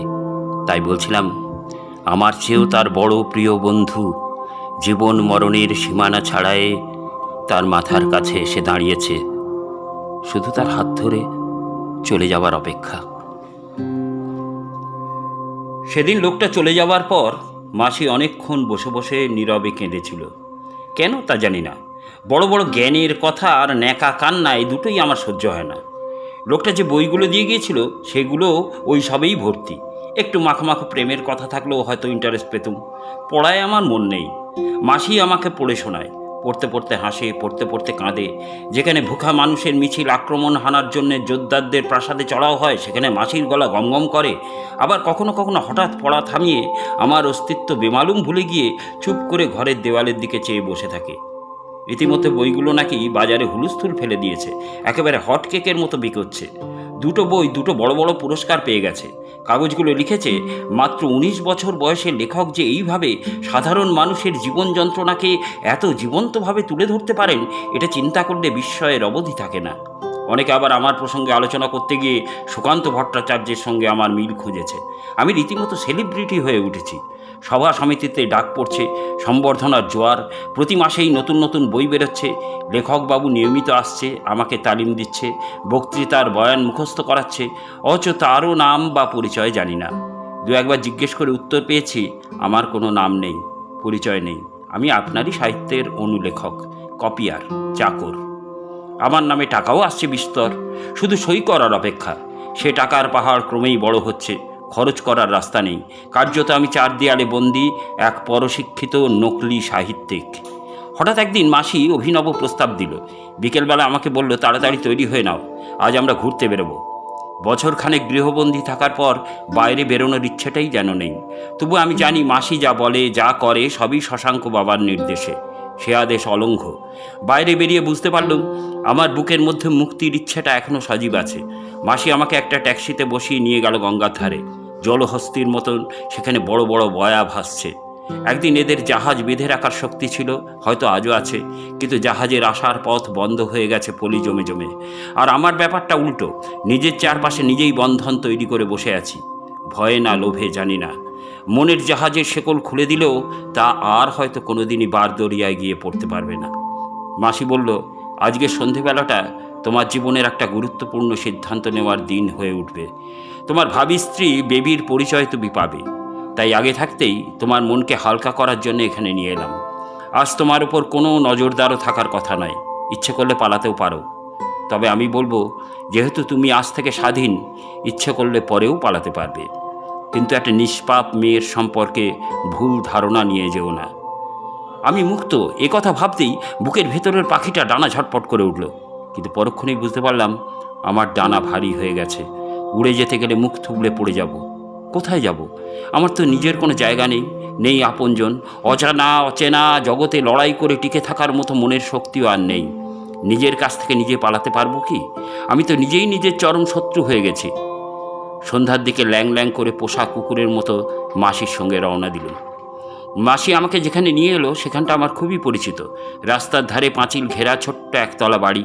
এ বাড়ি সংযুক্তাদের। বাড়ির ভেতর এর আগে কোনোদিনও ঢুকিনি। রেসিং সাইকেলে বসে রাস্তার বিপরীত ধার থেকে পূর্ব নির্ধারিত সময়ে ইশারায় তাকে ডাক দিয়েছি। আজ মাসির পেছনে পেছনে মূল গেট দিয়ে এক ফালি লনে পা রাখতেই বুক ঢিপ ঢিপ করে উঠল। আজ কি দেখব, কি শুনবো, কে জানে। সারা চত্বর ধূপ ধুনোর গন্ধে ভরপুর। মাসি পেছনে ফিরে মুখে আঙুল দিয়ে ইশারায় আমাকে চুপ করে থাকতে বলল। নিজেই ফিসফিস করে বলল, আমাকে অনুসরণ করো, কোনো শব্দ যেন না হয়। কথা আমার এমনিই বন্ধ হয়ে গেছিল। পাঁচিলের বন্ধনী পেরিয়ে বাড়িটার বারান্দার কোলাপসিবল গেটে নাড়া না দিয়ে মাসি যে কেন বাঁ দিকের বাগানে নামলো বুঝতে পারলুম না। বাড়িটাকে ঘুরে গিয়ে পিছন দিকের একটা খোলা জানলায় সে আমাকে দাঁড় করালো। ঘরের ভেতরে জোরালো আলো জ্বলছে, তবু যেন ধোঁয়ায় ধোঁয়ায় অন্ধকার। জানলার দিকে পিছন ফিরে বসে আছেন এক মহিলা। তার কালো চুলের চামর মাটিতে লুটোচ্ছে, মুখ দেখা যাচ্ছে না। ডান দিকে একটা বিরাট ঠাকুরের আসন, তার মধ্যে কালো পাথরের কৃষ্ণমূর্তি। তার মুকুট, বাঁশি, গয়না বোধহয় রূপোর তৈরি। আর সেই আসনকে বাঁয়ে রেখে জানলার মুখোমুখি যে মানুষটা একটা কালো পাহাড়ের মতো স্থির হয়ে বসে আছে, তার চোখ বন্ধ। সেই বন্ধ চোখ থেকে টপ টপ করে গড়িয়ে পড়ছে জল। এও কি সম্ভব? আমার সামনে স্বয়ং কালীনাথ যদি এখন এসে দাঁড়াতো, আমি বোধহয় এত অবাক হতুম না। ওই আত্মভগ্ন ক্রন্দনরত মানুষটি যে আর কেউ নয়, আমারই মতন অনেক মানুষের ভাগ্য নিয়ন্ত্রা শশাঙ্ক দাস। তিনি যে কোনো মুহূর্তে চোখ খুললেই আমাকে দেখতে পাবেন, সে কথা জেনেও আমি সেখান থেকে পালাতে পারছি না। আমার পা দুটো যেন পাথর হয়ে গেছে। মাসি আমাকে আবার হিড়হিড় করে টানতে টানতে বাড়ির পিছন দিক দিয়ে ঘুরে ডান পাশের একটা দরজার সামনে এসে দাঁড় করালো। তারপর আবার সেই চাপা স্বরেই বলল, জানি তোমার মোটা মাথায় কিছুই ঢুকবে না, তবু বলছি, জেনে রেখো, মানুষের দুটো সত্তা একই সঙ্গে মানুষকে তাড়িয়ে নিয়ে বেড়ায়। শশাঙ্ক দাস যখন কলকাতায় থাকে তখন এই সময়টা রোজই এখানে আসে, এইভাবে রোজই কাঁদে। এটা শুরু হয়েছে মাস 8 আগে থেকে। এই কালা পাহাড় ভেতরে ভেতরে ভাঙতে শুরু করেছে। আমার মোটা মাথায় এইসব ভারী ভারী শব্দ বিশেষ জুত করতে না পারলেও অন্য সম্ভাবনার কথাও কি মারতে শুরু করেছে। শশাঙ্ক দাস আমার কাছে আদর্শ। এই জগতে বাঁচতে হলে তার মতো করেই বাঁচা উচিত। তার এক একটি ইশারায় মানুষের মাথা ধর থেকে নেমে যেতে পারে, আবার মরা মানুষও আইনের চোখে জীবিত হয়ে ওঠে। সাজাপ্রাপ্ত খুনি ধর্ষক বুক ফুলিয়ে ঘুরে বেড়ায়, নকল খুনি জেলে প্রক্সি দেয়। তার ইচ্ছায় বস্তি ভেঙে পুড়িয়ে আকাশচম্বী ফ্ল্যাট হয়, আবার তারই প্রয়োজনে নির্বাচনের আগে ভোটাধিকার প্রাপ্ত বস্তিবাসীরা দখলকৃত সরকারি জমিতে পুনর্বাসন পায়। তাঁর চোখে জল। নিশ্চয়ই এর পেছনে তার কোনো নতুন ধান্দা আছে। মাসি যতই বলুক, আমার ধারণা শশাঙ্ক দাসরা চিরকাল অপরিবর্তনীয়। ঠাকুরের সামনে বসে চোখের জল ফেলা হয়তো নতুন ভূমিকায় অভিনয়ের রিহার্সাল। কয়েকটা আশ্রম খুলে গুরুর ভেগ নিয়ে বসে পড়তে পারলে দেদার ট্যাক্স ফ্রি ইনকাম। নানা সংস্কারে জড়িত ধর্মভীরু দুর্বল মানুষ আসল আর নকলের তফাৎ করা সাহস পায় না। তাদের মগজ ধোলাই করে নিজের গায়ে অবতারের লেবেল সেঁটে নিতে পারলে সেই নামাবলীর নিচে অন্যান্য ভূমিকার প্রভাবকে ঠিক ঠিক কাজে লাগিয়ে যে অসীম ক্ষমতা পাওয়া যায়, সেই ক্ষমতার বলে বলি অনায়াসে বলতে পারে, the world in my pocket. সেই 19 বছরের গবেট গোপীমোহন সেই মুহূর্তে ঠিক এতখানি ভেবেছিল কিনা বলতে পারছি না, তবে শশাঙ্ক দাসের নতুন ধান্দার আন্দাজ করে মনে মনে তার ছিরিচরণে পেন নাম জানিয়েছিল বলেই মনে পড়ছে। মাসির হাতের মৃদু টোকার বন্ধ দরজা খুলে গেল। একজন মাঝবয়সী মহিলা দরজা খুলে দিয়ে সরে দাঁড়ালো। মাসি আমাকে সেই ঘরে বসতে বলে কোথায় চলে গেল। আমি ঘরে ঢুকতেই টের পেলুম এখানেও এক অন্য পরিবেশ। চন্দনের গন্ধে ম ম করছে। একটা বিরাট ছবি চন্দন চর্চিত হয়ে মাল্যভূষিত হয়ে ঘরের দেওয়ালে ঝুলছে। তার সামনে এক ফালি কাঠের র্যাকে ধূপদানিতে পড়ছে এক গোছা চন্দন ধূপ। যে মহিলা দরজা খুলে দিয়েছিল সেও কখন নিঃশব্দে সরে পড়েছে। সারা এলাকায় নৈশব্দ জমাট বেঁধে আছে। বাইরে কোলাপসিবল গেটে ঘটাং ঘটাং করে শব্দ হলো, আবার সব চুপচাপ। চন্দনের আলপনা দেওয়া বাঁধানো ছবিটা একটা যুবকের, টিকালো নাক, বড় বড় চোখ। রোজই এভাবে তার পুজো হয় নাকি? একটা সুন্দর কারুকার্য খচিত ছোট্ট খাট আর একটা ইজি চেয়ার ছাড়া ঘরে আর কোনো আসবাব নেই। খাটের মাথার দিকে দেওয়ালে আরও একটা হলুদ হয়ে যাওয়া সাদা কালো ছবি, বেশি বড় নয়, সস্তার সরু ফ্রেমে বাঁধানো। সেটা একটা গ্রুপ ফটো। ছবিটার দিকে চোখ পড়তেই মনের মধ্যে আর একটা ধাক্কা লাগলো। সেখানে বেশ কয়েকটা মুখ আমার পরিচিত। লেখকবাবু, কম বয়সী পারুল মাসি, 3 জন অপরিচিত যুবতীও আছে। একজন অতি সুন্দরী দুর্গা প্রতিমার মতো যুবতীর পাশে আমার সামনে সাজিয়ে রাখা টিকালো নাক যুবক কালীনাথ রায়, তার পাশে জ্যোতিকা রায়। পারুল মাসির সামনে দাঁড়িয়ে বছর 5 একটা ছেলে, বগলে ক্র্যাচ। ওটা 20 বছর আগে তোলা। দরজার কাছ থেকে যিনি বললেন, চমকে ঘাড় ঘুরিয়ে তাকে দেখলুম। তিনি কখন নিঃশব্দে ঘরে ঢুকেছেন জানি না। সেই দুর্গা প্রতিমা, সিঁদুরবিহীন সাদা সিঁথি, পিঠে কালো চুলের চামর, কানের পাশে 2-1 রূপালি চুল। ব্যক্তিত্বময় অথচ সুরেলা কণ্ঠে তিনি আবার বললেন, আমি জানি তুমি আমার গোপীমোহন, ভাবি জামাই, আর আমি সংযুক্তার মা। এই বড় ছবিটা আমার স্বামী হায়দার হোসেনের। আমি সঙ্ঘমিত্রা চট্টোপাধ্যায়, আমার মেয়ে সংযুক্তা দাস। আমি আগেই একটা ভজঘট সম্পর্কের ব্যাপার কিছু আছে বলে ভেবে রেখেছিলাম, তাই চমকে গেলুম না। তিনিও আমাকে কিছু ভাবা না ভাবা তোয়াক্কা না করে বিনা ভূমিকায় বলে চললেন, আজ হায়দারের মৃত্যুদিন। ঠিক 17 বছর আগে এই দিনে শশাঙ্ক দাস তাকে মিথ্যে মামলায় জড়িয়ে পুলিশের হাতে তুলে দিয়েছিল। আর সেই রাত্রেই পুলিশ কাস্টাডিতে রহস্যজনকভাবে সে মারা যায়। তখন আমার গর্ভে 4 মাসের বেবি। তোমাকে সব কথা বলার জন্য এখানে আজই ডেকে আনলাম, কারণ তুমি বোঝো আর না বোঝো, আমি নিজে হালকা হতে চাই। এতে শশাঙ্ক দাসেরও প্রায়শ্চিত্ত হবে, যদিও তার প্রায়শ্চিত্ত শুরু হয়ে গেছে 2 বছর আগে থেকেই। তোমার বাবা কালীনাথ দা আমার দূর সম্পর্কের দাদা। তোমাদের অতীত পদবী মুখার্জি। তোমার ঠাকুরদা ইংরেজের আমলে রায় উপাধি পেয়েছিলেন। অতি দর্পে একে একে তিনি সব কিছু হারিয়ে নিঃস্ব হয়ে গিয়েছিলেন। মৃত্যুর পূর্ব মুহূর্তগুলো পর্যন্ত তিনি সেই অহংকার ত্যাগ করতে পারেননি। তাই নিম্নবর্ণের গরিব ঘরের মেয়েকে বিয়ে করা ছেলে কালীনাথকে সেই যে ত্যায্যপুত্র করেছিলেন, তাকে আর কাছে ডেকে নেননি। প্রেসিডেন্সিতে তখন এক নতুন বিপ্লবের হাওয়া বইছে। এই প্রেসিডেন্সিরই প্রতিনিধিরা একদিন ভারতে স্বাধীনতা আন্দোলনের নেতৃত্ব দিয়েছিলেন। আর তারপর স্বাধীনতোত্তর মেকি স্বাধীনতার সুযোগ নিয়ে নিম্নবর্গের মানুষের ওপর শোষণের উৎপীড়নের বিরুদ্ধে আবার ছাত্ররা আন্দোলনে নামল। হায়দার, তোমার গল্পের বইয়ের আসল লেখক প্রমথদার মতো আর অনেক প্রতিভাবান সিনিয়র ছাত্রছাত্রী তখন সেই আন্দোলনের নেতৃত্ব দিচ্ছে। কালীনাথদা, জ্যোতিকাদিও ছিল ওদের অনুগামী। প্রশাসনও চুপ করেছিল না। ওদের গায়ে কমিউনিস্টের মিথ্যে ছাপ লাগিয়ে দেশদ্রোহী বলে তখন ধরপাকড় চালাচ্ছে, যথেচ্ছ মারধর করছে। আমি রক্ষণশীল পরিবারের মেয়ে, যে পরিবারে 12 বছর পার হলেই শাড়ি পরতে হয়, আর 13 বছরে বিয়ের সম্বন্ধ পাকা করার জন্যে ঘন ঘন পাত্রপক্ষের সামনে হাজিরা দিতে হয়। আমি সেই পরিবারের মেয়ে হয়েও 19 বছর বয়সে ঘরের বাইরে উচ্চশিক্ষার জন্য হোস্টেলে থাকতে পেরেছি শুধুমাত্র বাবা মায়ের একমাত্র সন্তান আর জেদি ছিলাম বলে। আমার ঠাকুরদা মারা যাওয়ার পর থেকে আমার জ্যাঠামশাই আমাদের পরিবারের অভিভাবক।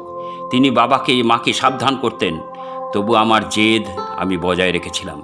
আমি রাজনীতি বুঝতাম না, দেশের ভালো মন্দ নিয়ে মাথা ব্যথা ছিল না, কিন্তু বুঝতাম শুধু একটা মানুষকে, হায়দার হোসেন। সে নাটক লেখে, বিপ্লবের নাটক, আন্দোলনের নাটক। জ্যোতিকাদিরা তাতে অভিনয় করে।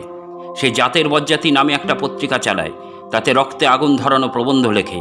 কলেজে সকলের হাতে হাতে সে পত্রিকা ঘোরে। সে গান লেখে, উদাত্ত গলায় গায়। সবাই সে গান মিছিলে গায় কোরাসে। সে যখন বক্তৃতা দেয়, তার ব্যক্তিত্ব, তার ক্ষুরধার যুক্তি সকলকে মাতিয়ে দেয়। আমার সমস্ত মন প্রাণ তখন শুধু তার দিকেই। কথাটা শেষ না করে তিনি হঠাৎ থেমে গেলেন। খোলা দরজা দিয়ে বাইরের অন্ধকারের দিকে চেয়ে রইলেন নির্নিমেষে। আমিও ভেতর ভেতর ছটপট করছি। এ যেন পারুল মাসি আমাকে প্রমথবাবুর লেখা বই পড়ে শোনাচ্ছে। এত কথা চুপচাপ একভাবে বসে শোনার মতো ধৈর্য আমার এখনো হয়নি। এরপর তো সেই প্রেম কাহিনী, পুরনো হিন্দি সিনেমার মতো ব্যাপার।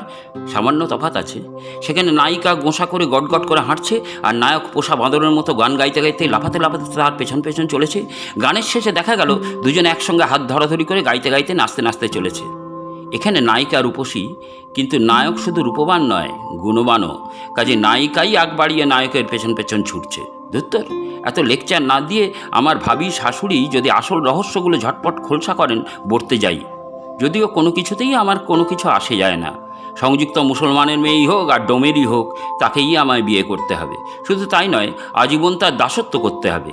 এটাই জানি, তাকে সুখী রাখাটাই আমার ডিউটি। না হলে শশাঙ্ক দাস নামক জম আছে পিছে। আমি উসখুস করছি বুঝতে পেরে তিনি আমাকে হঠাৎ জিজ্ঞেস করলেন, তুমি চা খাও? সাধনাকে বলবো চা দিতে? সাধনা নিশ্চয়ই সেই ভদ্রমহিলা যিনি দরজা খুলে দিয়ে কেটে পড়েছেন। আমি ব্যস্ত হয়ে বলে উঠলাম, না না, আমি এ সময় চা খাই না। পারুল মাসি কোথায় গেল? তিনি বললেন, আসছে, ওকে একটু পাঠিয়েছি বেবির সঙ্গে, এই কাছেই। আমি জানি তোমার এসব কথা শুনতে ভালো লাগছে না, আর কোনো দিন বলবোও না। শুধু আজকে খুব সংক্ষেপে যা যা তোমার জেনে রাখা দরকার সেগুলো বলবো। বেবিকেও বলেছি, তোমাকেও বলে দায়িত্বমুক্ত হব। তারপর পুরনো কাহিনীর জের টেনে বলতে শুরু করলেন। হায়দার জাতপাত ধর্ম শ্রেণী নির্বিশেষে সব ভেদাভেদের বিরুদ্ধে সোচ্চার হয়ে উঠল। প্রমথদাও খুব ভালো লিখত।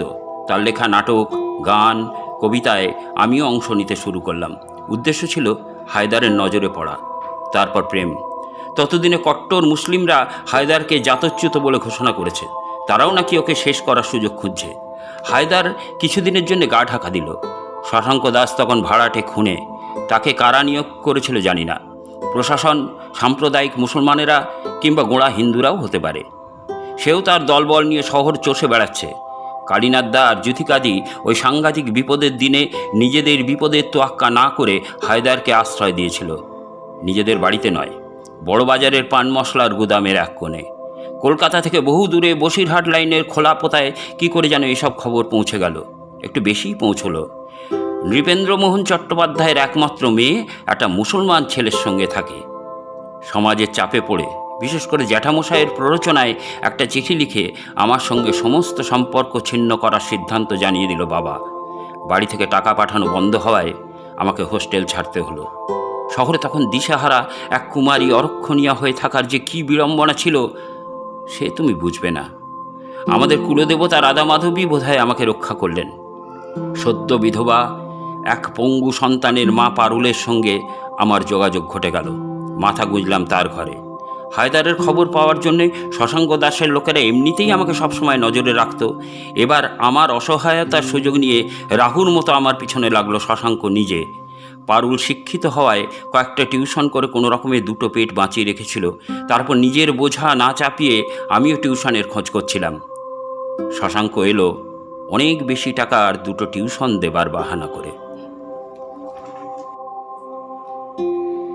এতদিন পরে এই প্রৌঢ় বয়সে আমিও শেষ রাতের দিকে মহাপুরুষ হওয়ার বাহানা করে বেরিয়ে পড়েছিলাম। কেন যে এমন হঠকারিতা করতে গেলুম মনে পড়ছে না। ফলও পেয়েছি হাতে নাতে। অজ্ঞতা আর লোভ নিয়ে অভ্যাসের বেড়া ভাঙতে গিয়ে পগারে পড়েছি। বোধহয় দাঁড়িয়ে দাঁড়িয়ে ঘুমিয়ে পড়েছিলাম। পা দুটো যেন পাথর হয়ে আছে। মশার কামড়ে সারা গা ফুলে উঠেছে। আকাশটাও পরিষ্কার হয়ে আসছে। গর্তের ভেতরে একটা নরম আলো এসে পড়েছে। আমি ভোগী মানুষ। জীবনে শরীরের বর্জ্য পদার্থটুকু ছাড়া আর কিছুই ত্যাগ করিনি। নিজের মুক্তির জন্যও নয়, পরের জন্য তো নয়ই। পরিচ্ছন্ন নরম বিছানায় গিন্নিকে পাশবালিশ করে না শুলে আমার ঘুমই হয় না। সেই আমি এমন একটা কাদা প্যাচ প্যাচ করা গর্তের ভেতর শটান দাঁড়িয়ে মশার সাংঘাতিক কামড় উপেক্ষা করে ঘুমিয়ে পড়েছিলাম। গর্তটা লম্বায় ফুট 5, চওড়ায় বড়জোর 2.5 ফুট, একেবারে কবরের মতো। এই গর্তে জগৎ সংসার থেকে বিচ্ছিন্ন হয়ে আমি একা দাঁড়িয়ে আছি ভূতের মতো। মধুসূদন বাবুও নেই।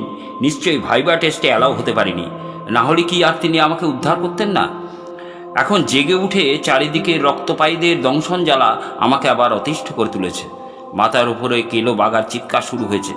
এতক্ষণ তো চুপ মেরেছিল, হঠাৎ আবার চেঁচামেচির কারণ কি? সেই চিৎকারেই আমার ঘুম ভেঙেছে। এইসব আবোল তাবোল ভাবছি, এমন সময় হুড়মুড় করে একটা ভারী বস্তু আমার বাঁ কাঁধের ধার ঘেঁষে মাটিতে এসে পড়ল।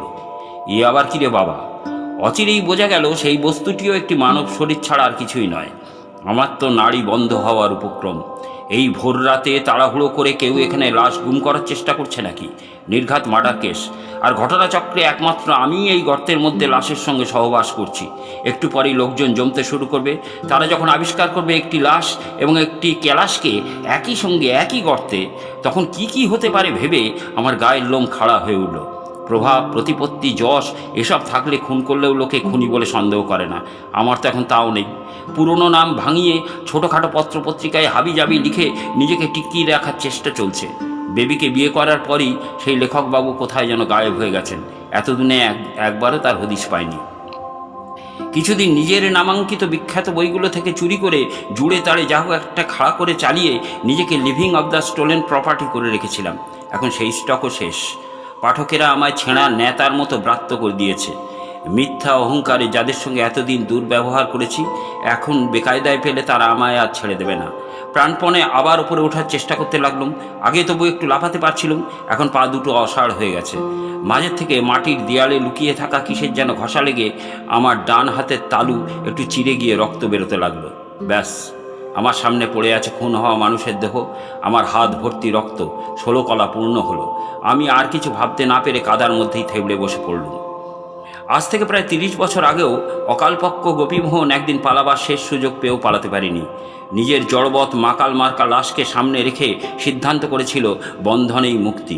পরগাছা হয়ে থাকার ভোগী সত্তা তাকে এক অস্বাভাবিক পরিস্থিতির মধ্যে দাঁড় করিয়ে দিয়ে প্রশ্নের পর প্রশ্নে জর্জরিত করে তুলেছিল। সেখানেও এমনই হাল ছাড়া নাবিক স্রোতের অনুকূলে নিজেকে ভাসিয়ে দিয়েছিল। এবারেও তারই পুনরাবৃত্তি। কে যেন বলেছিল, ইতিহাস ফিরে আসে। বাঁচার উপায় না পেয়ে আমি এখন পাতিহাঁসের মতো কাদার উপর বসে নিজের আসন্ন বিপদকে তা দিচ্ছি। হঠাৎ গর্তের মধ্যে যেন দৈববাণী হলো, প্রভু, তুমি আমাকে নরকে নিয়ে এলে। চোখ খুলে দেখি সেই লাশ পিটপিট করে আমাকে দেখছে। এবার সে ফুঁপিয়ে উঠল, বেশ করেছ, আমি শালা পাপী মাতাল, আমাকে শাস্তি দাও। এ যেন আরও প্রভু, আরও এমনি করে আমায় মারো। সে তো আমারই কথা, আমিও মদমত্ত। এখন ধরা পড়ে গেছি আর কি এড়াই, কিন্তু বক্তাকে আমি এতক্ষণে চেনে ফেলেছি। মাতাল হেবো, 24 ঘন্টায় মদ যার সঙ্গী। দুঃখ ভোলার জন্য মদ খায়, আর মদ খেয়ে আনন্দ ভুলে সারাদিন কেঁদে কেঁদে বেড়ায়। এই জন্য সারা গর্তে চোলাইয়ের বিকট গন্ধ ছড়িয়ে পড়েছে। হেবো আবার প্যান প্যান শুরু করেছে, আমার শুধু একটাই দুঃখ, আমার শেষ ইচ্ছেটা তুমি রাখলে না। আমি তো শুধু আমার ফুটফুটে মেয়েটাকে একবার দেখতে চেয়েছিলাম প্রভু। ভয়টা কেটে যেতেই আমি আস্তে আস্তে হুমদ হয়ে উঠছি। কারণ আমার অনুমতি না নিয়ে আমার এই 5 ফুট বাই 2.5 ফুটের সাম্রাজ্যে যে অনধিকার প্রবেশ করেছে, সে শীর্ণ, দুর্বল, মিনমিনে। ভালো করে উঠে বসার শক্তিও তার নেই। গর্তের ভেতরটা ভোরের আলোয় ক্রমশ স্পষ্ট হয়ে উঠছে। হেবো তার খোঁচা খোঁচা দাড়ি সমেত মাথাটা আমার মুখের কাছে এনে ভালো করে আমাকে দেখার চেষ্টা করছে। বোধহয় আমি নরকেশ্বর প্রভু কিনা সেই বিষয়ে তার মনে এবার সংশয় জেগেছে। তার মুখ অ্যালকোহলের প্রভাবে ফোলা, চোখ লাল, মাথায় জট পড়া, লম্বা চুলে মাটি মাখা। তার শ্বাস প্রশ্বাসে বিশ্রী গন্ধ। আমার গা ঘুলিয়ে উঠছে। হঠাৎ সে তার পাটকাঠির মতো সরু হাত দিয়ে আমার ঘাটটা খামচে ধরে বললে, তুমি সেই লেখক গোপীমোহন না? শালা, বড় বড় জ্ঞান ঝেড়ে মগজ ধলাই করে আমার সংসারটা ভাসিয়ে দিলে। নিজে গুরু, শ্বশুরের পয়সায় মেজাজে জীবন কাটাচ্ছ। আজ তোমাকে পেয়েছি, সব হিসাব নিকাশ বুঝে নেব। মাতাল আর পাগল কখন কি বলে তার মাথা মুন্ডু নেই। আমি ওর এই অত্যাচার থেকে বাঁচার জন্য মৃদু প্রতিবাদ করতে যেতেই ও যেন আরও খেপে গেল। তুমি সেই সংগ্রামের কথা, শ্রমিক আন্দোলনের কথা, এসব বড় বড় জ্ঞান দিয়ে বই লেখনি। তোমরা শুধু আড়ালে থেকে জ্ঞান দিয়ে টুপাইস কামিয়ে নিলে, আর আমরা মালিকের বিরুদ্ধে লড়তে গিয়ে চাকরি খোয়ালাম। তোমার বই পড়ে আমি পাগলের মতো ইউনিয়নের জন্য বুকের রক্ত জল করলাম, আর ইউনিয়নের নেতা আমার সুন্দরী বউ আর ফুটফুটে ছোট্ট মেয়েটাকে নিয়ে ভেগে পড়ল। তুমি একটা, ওর সরু সরু হাতের আঙুল সাঁড়াশির মতো আমার কাঁধে চেপে বসেছে, ঝাঁকানি দিচ্ছে। প্রথমে একটু ঘাবড়ে গেলেও নিজেকে সামলে নিলুম। এবার রাগে আমার গা জ্বলছে। একটা দুর্বল লোক আমাকে শাসাচ্ছে। আমি ওর চুলের ঝুঁটি ধরে মুখটা কাদার ভেতর গুঁজে দিলাম। ওপরে কেলো বাঘার চিৎকার থেমেছে। খোঁ খোঁ করে একটা শব্দ শোনা যাচ্ছে। ওটা আমার পরিচিত শব্দ। কলে জল আসার আগে এমন শব্দ হয়। রাস্তার কল সবসময়ই খোলা থাকে, কেউ বন্ধ করে না। পারলে কলের মুখটাই খুলে নিয়ে যায়। হেবো উপুর হয়ে কাদা থেকে মুখ তুলে ফুঁপিয়ে ফুঁপিয়ে কাঁদছে। আমার সুবিধাবাদী চালাকি আবার সজাগ হয়ে উঠেছে। হেবোর উঁচু হয়ে থাকা পশ্চাৎদেশ আর গর্তের উচ্চতা নিজেকে বাঁচাবার রাস্তা বের করে দিয়েছে। শরীরে আবার শক্তি ফিরে আসছে। সময় নষ্ট না করে উঠে দাঁড়ালুম। তারপর হেবোকে সিঁড়ি করে হ্যাচর প্যাচর করে উঠে পড়লুম রাস্তায়। আহ, মুক্তি! কেলো বাঘার আর দেখা পেলুম না। ওদের নাইট ডিউটি বোধহয় শেষ হয়েছে। কলে জল পড়ছে ছটছট করে। গর্তের মধ্যে থেকে ভেসে আসছে হেবোর একই সুরের কান্না। আমার ছোট্ট ফুটফুটে মেয়েটা থাক বেটা মাতাল, গর্তে পড়ে। আমার গডফাদারের নীতি, যাকে সিঁড়ি করে ওপরে উঠবে তার দিকে আর ফিরে তাকাবে না। বেটা নিজে কি করে বাঁচবে সেই চিন্তা নেই, মেয়েকে একবার দেখার জন্য পাগল হয়ে উঠেছে। আমার কোনো সন্তান নেই। গিন্নির মতে আমারই নাকি দোষ আছে। প্রথম প্রথম কান্নাকাটি করতো, এখন বয়স হয়েছে, ঠাকুর নিয়ে ভুলে আছে। আমি শান্তি পেয়েছি। ভাগ্যিস আমাদের কোনো ইস্যু নেই। বেবির গর্ভে যেই আসুক তার শরীরে থাকবে আমারই জিন, আমারই রক্ত। একথা ভাবলেই চোখের সামনে ভেসে ওঠে একটা ভয়ঙ্কর দৃশ্য। চৌকির ওপর পড়ে আছে একটা বিরাট জিজ্ঞাসা চিহ্ন। জীবনে নিজের সুখের প্রয়োজনে অন্যকে শেষ করেও আখের গুছিয়েছি। ঘটনাচক্রে সত্যি হোক আর মিথ্যে হোক নাম কিনেছি, সম্মান কিনেছি, অর্থ পেয়েছি।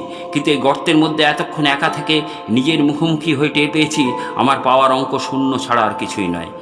যাকে আদর্শ বলে মেনেছিলাম সেই শশাঙ্ক দাসও নিজের কাছে নিজে হেরে বসে আছেন। একটা মানুষের যা যা স্বপ্ন থাকে সবই তিনি নিজের জন্য পূরণ করেছেন শয়তানি ক্ষমতা দিয়ে। টাকার পাহাড় করেছেন, রাজনৈতিক দলের শক্তিকে বশ করেছেন, ভোগের জন্য একের পর এক নারীকে স্বীকার করেছেন। কিন্তু সংঘমিত্রা চ্যাটার্জির প্রবল ব্যক্তিত্ব আর নীতিবোধের কাছে বারবার প্রতিহত হয়ে তিনি আবিষ্কার করেছেন যে তিনি সত্যি সত্যি কোনো নারীকে ভালোবেসেছেন।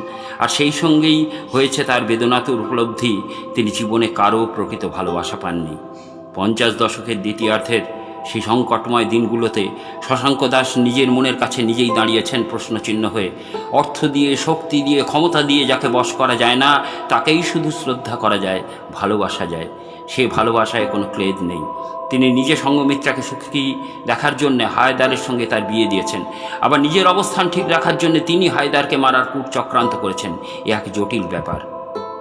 হায়দারের মৃত্যুর পরও কিন্তু তিনি সেই বিধবা অন্তঃসত্ত্বা সংঘমিত্রাকে গ্রাস করতে পারলেন না। তাকে শিক্ষা দেওয়ার জন্যে, ঈর্ষান্বিত করার জন্যে বসিরহাটের দাঙ্গার সময় তুলে আনলেন সেই গোঁড়া রক্ষণশীল মানুষটার মাত্র 14 বছরের সর্বকনিষ্ঠা মেয়ে সংঘমিত্রার জ্যাঠতুত বোনকে। তাকে তৃতীয় রক্ষিতা করে পাটরানির মতো বিলাসিতায় ডুবিয়ে রাখলেন।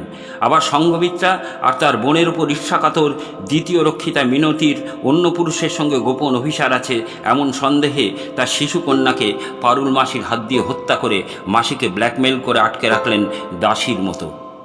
মিনতির বড় মেয়ে খুকি এইসব জেনেই বিদ্রোহী হয়ে উঠেছিল। সে শশাঙ্ক দাসের চক্রব্যূহ থেকে পালাবার পথ খুঁজছিল। শশাঙ্ক দাস পারফেক্ট ম্যান, হয়তো মহামানব। তার রেডারে সবই ধরা পড়ে। তার ইচ্ছাতেই পিন্টুর অনুপ্রবেশ মিনতির বাড়ি। সদ্য যুবতী খুকি এই চক্রান্তের কথা না জেনে তাকেই সহায় ভেবে তার উপর নির্ভর করল। তার নির্ধারিত কার্যক্রমেই তারা পালিয়ে গিয়ে উঠল ভবানীপুরে। এভাবে তিনি খুকিকে না মেরে তার মুখ বন্ধ করার চেষ্টা করেছিলেন। কিন্তু তার হিসাবে প্রকৃত প্রেমের মানচিত্র ছিল না। পিন্টু যে সত্যি সত্যি খুকির প্রেমে ডুবে গিয়ে নিজের প্রভুর সঙ্গে বিশ্বাসঘাতকতা করতে পারে তা ছিল তার ভাবনার অতীত। খুকি তার সব কার্যক্রমের খবর না জানলেও পিন্টু অনেক গোপন খবর জানত। এখন আর শুধু পিন্টুকে শেষ করলে চলে না। প্রেমাস্পদকে হারিয়ে তারই ঔরসজাত কন্যা সন্তান তাকে ছোবল মারবে। তাই তার নেকড়ের দলকে পাঠাতে হলো এ অধ্যায় শেষ করার জন্যে। কিন্তু জীবনের এই মহাযুদ্ধের নির্মম নায়ক একদিন নতজানু হয়ে নিজের চোখের জলে আত্মতর্পণ করলেন।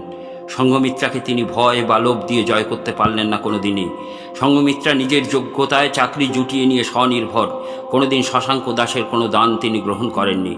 উল্টে শশাঙ্কই তার কাছে প্রেম ভিখারি। আধুনিক সমাজ ব্যবস্থা অদ্ভুত।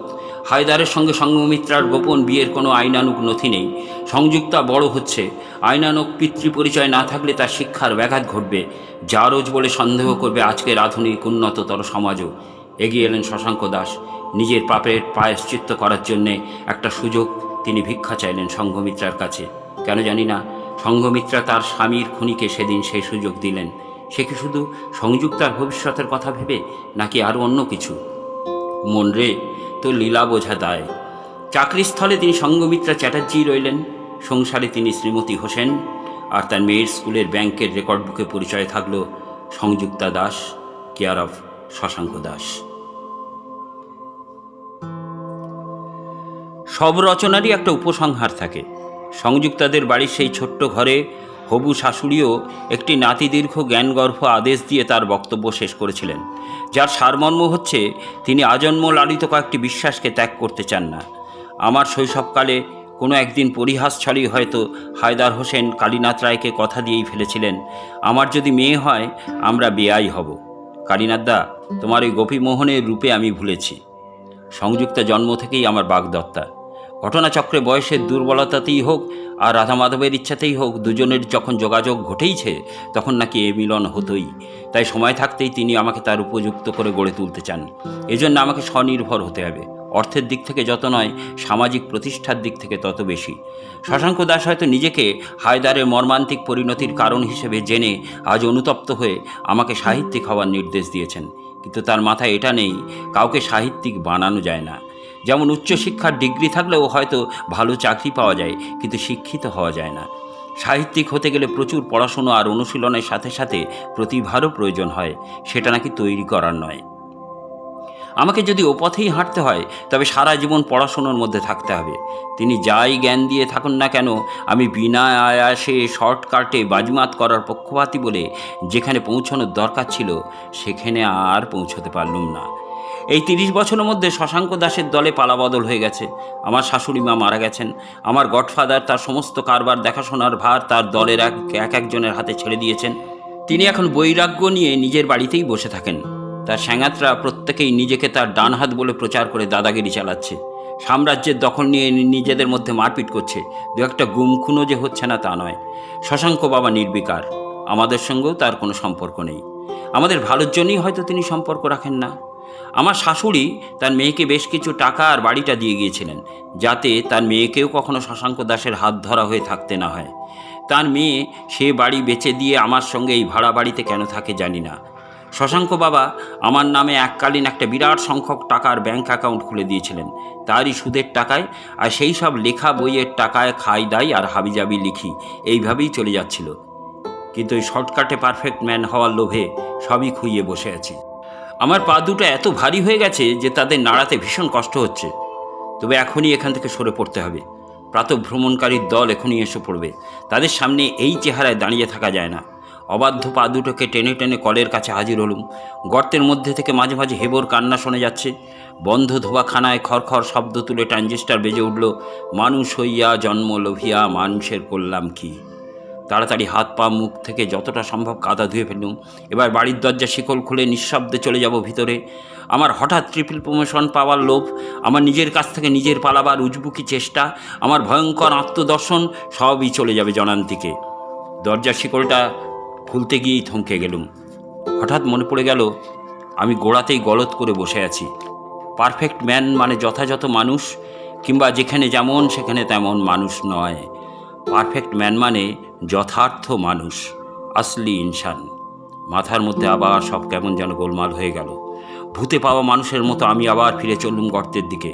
শিশুরা খেলাঘরে পাকা রাঁধুনির ভূমিকায় অভিনয় করে। খেলনার বাসনে বুনো লতাপাতা দিয়ে ভাত ডাল থেকে শুরু করে বিরিয়ানি পর্যন্ত রান্না করে পথের ধুলো হয় তার মশলা।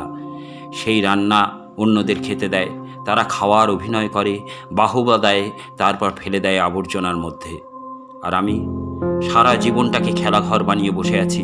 মিথ্যে যশ, মিথ্যে সাহিত্য চর্চা, মিথ্যে বুদ্ধিজীবীর ভূমিকা, মিথ্যে পারফেক্ট ম্যান হওয়ার অভিনয় করে গেছে এতকাল। যারা আমায় বাহবা দিয়েছেন তারাও অভিনয় করেছেন, করুণা করেছেন চিরবালখিল্যতাকে, তারপর নির্বাসন দিয়েছেন আস্থা করে। জীবনের সাহান্যে এসে সেই খেলাঘরের অভিনয় বন্ধ রেখে অন্তত একবার পারফেক্ট ম্যান হওয়ার বাসনা আমাকে আবার টেনে নিয়ে চলেছে গর্তের দিকে। নতুন একটা দিনের সূচনা হয়েছে। এখনই জেগে উঠবে জনজীবন।